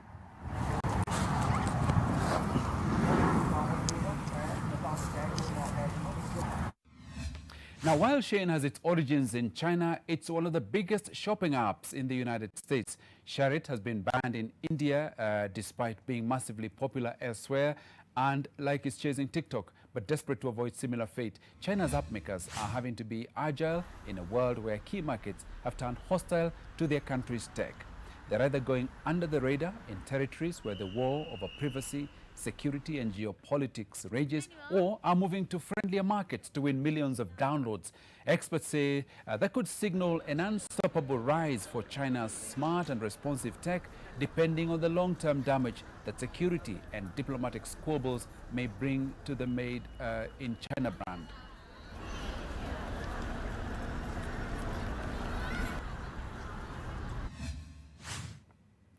Okay, let me welcome back my panel. Mr. Mohammed, let me start with you. Parts of the world are already now worried and concerned about a second wave of the coronavirus. What's our situation and what would it mean for efforts made in hygiene, especially hand hygiene? Actually, good, Joseph, and that is our concern. That's why our minister always reminds Kenyans when he's giving a brief. Actually, Kenya is only one of the few countries in Africa that gives a daily brief. And sometimes people feel that is a nuisance. But for us is to give the Kenyans the real situation that's on the ground. And that is many other countries are emulating and they are wondering how perfect we are doing it. And one of the fears we have is this issue of what is happening in Italy, what we see in Spain, even in America, where they open up, then later on they are closing down. This is the fear that we have, and it's something that we are monitoring. Our teams of experts are monitoring this aspect, and it's something that we are very key. And what the likes of Ramadan from Kajiado is reporting, what our sister in Kibera is saying, is actually critical. That's why the ministry considered 90,000 of our community health volunteers to be part of the health system. And every village in Kenya is actually served by one of them, because they are the first level of healthcare workers. They are the eyes and the ears of the Ministry of Health, of the CS at the community level. So whatever they give us actually is something that we act on and we realize. As Ramadan was saying, people are kitu miko kawaida. Actually, we are telling people of Kajiado now, if they are listening to us, they hear that. There's nothing like kawaida. They should follow the strict rules of what we give them for their own benefit. They are washing their hands for their own health, not for the CS or for the Minister of Health staff or for any other person. It's for the individual. Prioritize it. Once you touch an object, you need to wash your object, wash your hands. When you leave the market, you need to wash your hands. When you leave the restaurant, anywhere where you're going and out. And you minimize touching people. Once you touch someone, greet someone, you have to wash the hands. So these are the issues they're talking about. We're still monitoring. We have not even gone through the first wave.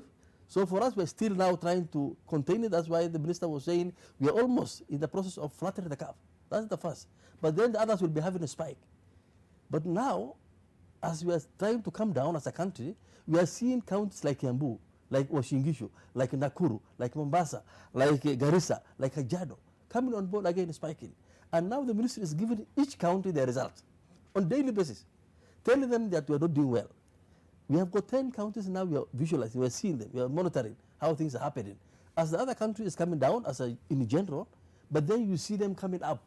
These counties are now coming up. Are they the ones you mentioned there? Yes, and they're coming up, like Nakuru, Wasingishu, Mombasa, Kiambu, Garissa, Kajiado, Machakos. These countries are actually not coming down. They're not trying to flatten, they're going up. So if we say, are we talking about the second wave of what? No, we are still continuing. We are not out of the wood, we have not flattened. And each county is supposed to do their own monitoring to see how things are happening, and now that's what we are saying. Okay. So we are advising them, that's why the ministers are given on daily brief what the technocrat, the surveillance team comes on, and even for the other, the 6 pillars I'm talking about, use this data now to plan for the intervention. That's why we are saying our team of public health will always now, in the issues of risk communication and community engagement, if there were challenges in Kajiado, what were the challenges? How can we overcome this? How best can we communicate? We use now communication specialists to come and package our messages. Might be the way we package is not good. And these are issues that we're doing at different levels. Okay. Yes. Mohammed, thank you. Now to you, Martin, as well, from AMREF perspective, what's the concern if some of the countries are already, peaking, as it were, in coronavirus cases? Yeah, so first of all, it's possible to flatten the curve, and it takes individual responsibility to begin with. And it also takes government and institutions' responsibility to achieve this. So what needs to happen is that there are many myths which are coming up, that people don't believe that cholera is a serious disease. people are referencing other countries, for example, our sister country, Tanzania, and saying that, well, it's a big myth, people want to make money, but corona is real. That communication needs to go out. It needs to be crafted in a manner that it touches the heart. What I would say is that Kenya, we can be able to reopen and reopen safely. And all what we need to do is to ensure that we are not having these big spikes so that we don't overwhelm the health system. Okay.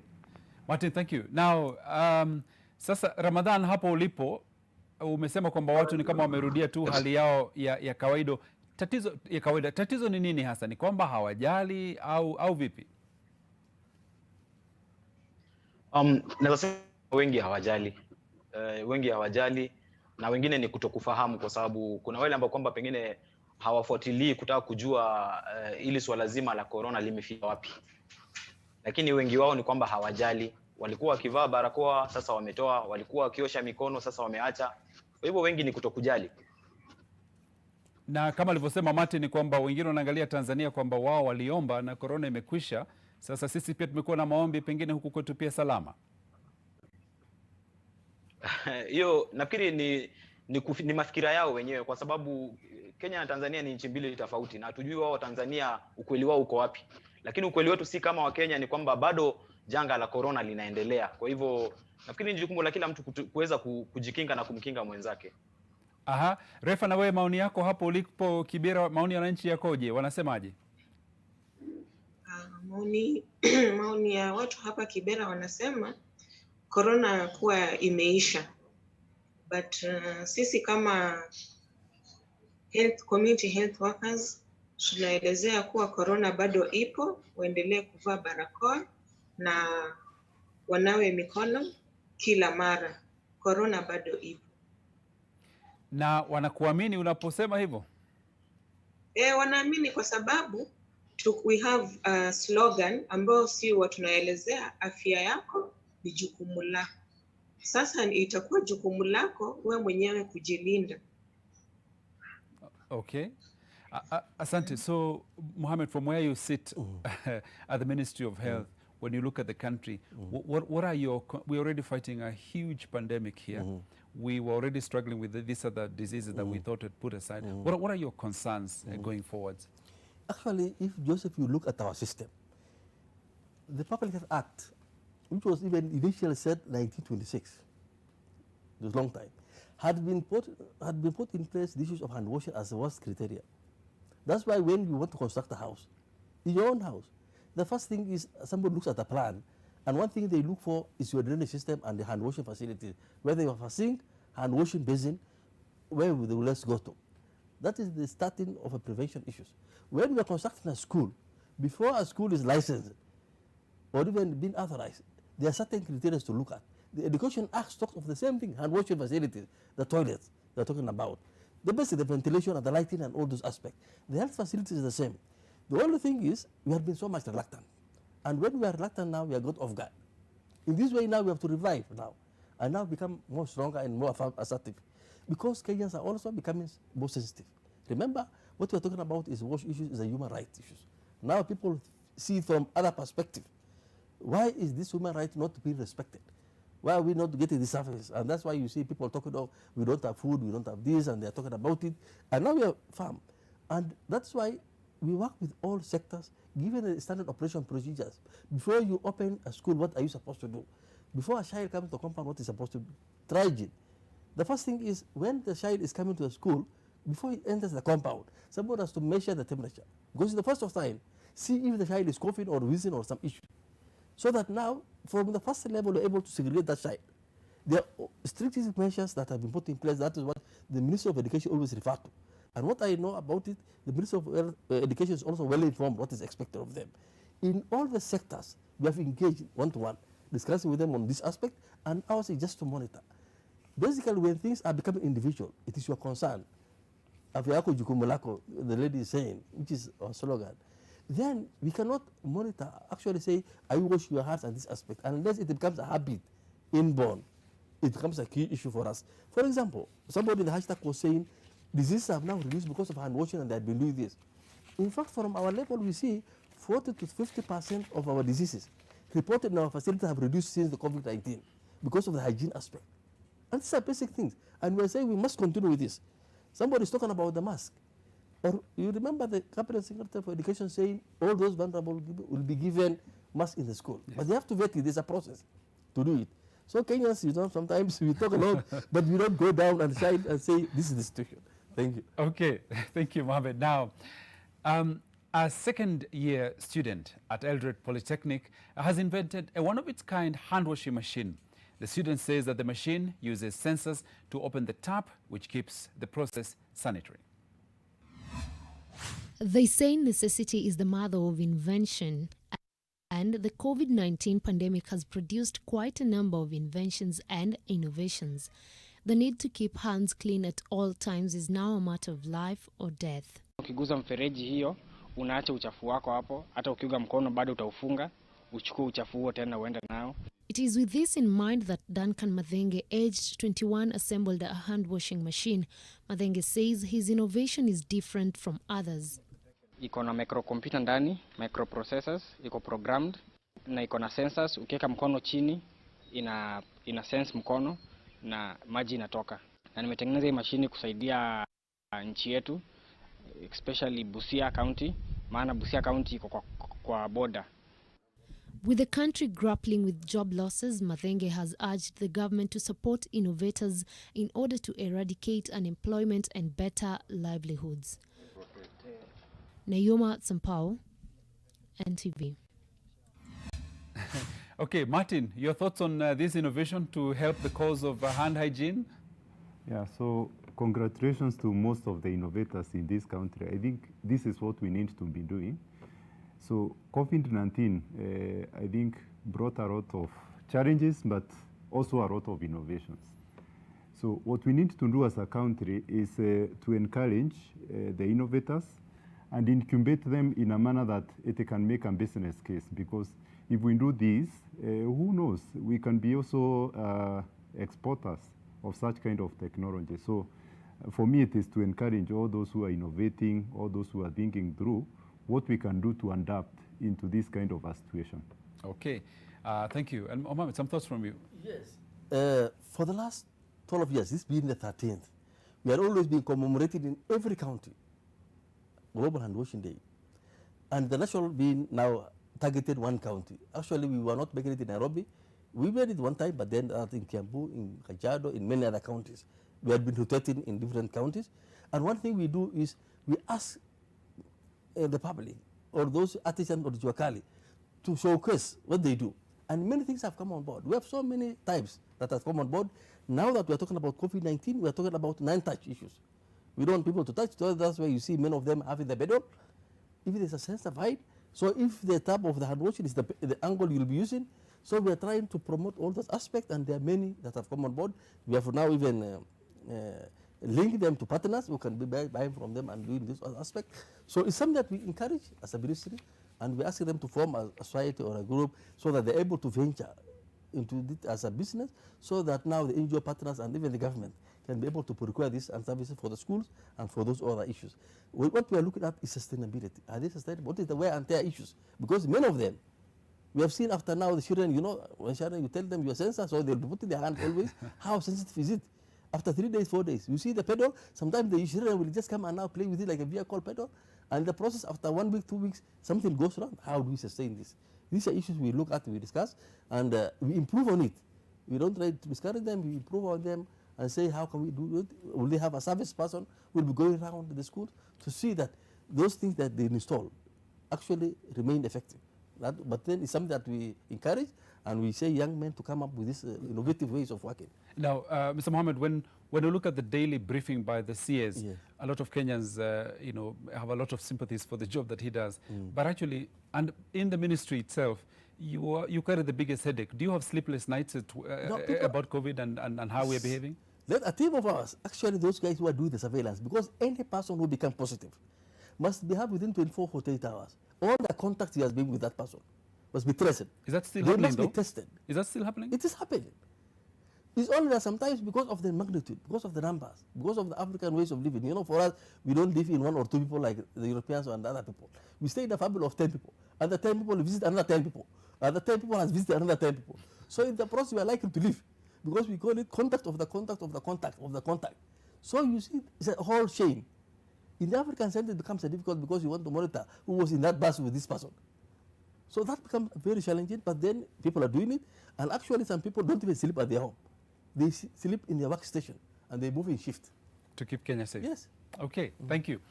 Okay, as we come to our last few minutes of the program, Martin, your thoughts going forward, what are you hopeful for as we look forward to, this will be now what? Next year will be Global Hand Washing Day number 14, year 14, is that right? Yeah. Yes. What do you look forward to? Yeah, so initially we used to say that the power is in our hands. So wash your hands. This is where your power is. Whether you want to work, whether you want to do what, this is where your power is. But at the same time, if you love yourself, if you love your family, if you love your country, do what is expected now. So for men who are like trying to take heroism in not washing their hands, not wearing their masks, please do so. Thank you. Asante sana. Na kwako Refa, maoni yako ya mwisho, watazamaji wetu wa Kibera na nchi nzima ya Kenya wanakusikiliza, maoni yako? Maoni yangu is wash your hands with soap and running water to avoid getting sick and spreading germs to others. Afya lako ni jukumu lako. Asante. Ramadhan, pia maoni yako ya mwisho, na pia kumbuka tuna afisa wa Wizara ya Afya hapa studioni ambaye pia ataweza kupokea yote ambayo tunamwambia. Ningependa, maoni yangu ni tuchukue umuzima la afya kwa umuhimu na uzito ambao kwamba unastahili. Kwa sababu kwa muda mrefu tumekuwa tukiwachia jukumu zima la afya kwa serikali. Lakini sasa ni jukumu la kila Mkenya kujua kwamba afya yako ni jukumu lako wewe mwenyewe. Ni jukumu lako kujilinda na kumlinda jirani yako na yule ambao kwamba uko karibu naye. Na kwa Wizara ya Afya ningependa kuambia Naam. Samahani, pole sana. Rudia tena. Wazo lako kwa Wizara ya Afya? Ombi langu kwa Wizara ya Afya ni wafikirie wahudumu wa afya mashinani. Kwa sababu wengi ni wa kujitolelea, na kama tunataka kweli kuwe na uzito wa mambo yote ya kiafya hapa mashinani, basi lazima tuangalie vizuri hawa wahudumu wa afya mashinani. Asante sana. And last word to Mr. Adam Mohamed from the Ministry of Health. Yeah, thank you, Joseph. Thank you, Kate, NTV, for giving us this opportunity. And I think I just want to emphasize Kenyans to know that washing their hands is very key. And one of the basics to prevent many, many diseases. And we need to nurture this. We need to make it as a part of our daily activities, our routine, for their own health. Because even when somebody was reporting just in the hashtag, saying that diseases have now reduced. And actually this is what the trend we're seeing. And we knew it even before. You know, initially people were saying, we don't tell Kenyans the problem we have, so that we in the medical services get clients and patients, you know, so that now our business revive. Now we are telling them, no, if you want to stay safe, please wash your hands, use your toilet, have a safe drinking water. These are the personal hygiene. And this one will be able to get rid of 50% of the disease that is there. Okay. Basically, we are emphasizing this, and we want to see by next assessment, when people will be doing assessment on hand washing, our grade now increase up to 67% of Kenyans practicing hand washing. Ramadan said issues of staff. I know all counties were directed during this COVID-19 to employ more public officers, more staff, more SHAS, community health assistants. And to pay them? Yes, pay them. And even for them, community health volunteers are coming on board, and it is in the first strategy, in the community health strategy, they know. Okay. It's something that we are looking at. Mr. Mohamed, thank you very much indeed. On that thought, we end our program today. Thank you so much for joining us this morning. Now, tomorrow, we take a look at great Kenyan films that are making international headlines, including one that could possibly be nominated for an Oscar award. See you at 7 a.m. Before then, as always, we want to keep you fit and healthy, so join our workout session at 6:30 in the morning, courtesy of our trainers who will take care of your needs just as you follow their instructions from the comfort of your home. On behalf of my panel and our technical and production teams here at NTV, thank you, stay safe, keep your mask on. Bye.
Immunizations are among the top 10 public health accomplishments of the 20th century and have contributed to the reduction in the prevalence of many infectious diseases in both children and adults. On Thursday, 15th October 2020, the Nation Media Group will hold a live virtual Nation Leadership Forum on the impact of COVID-19 on immunization from 7:30 p.m. on NTV.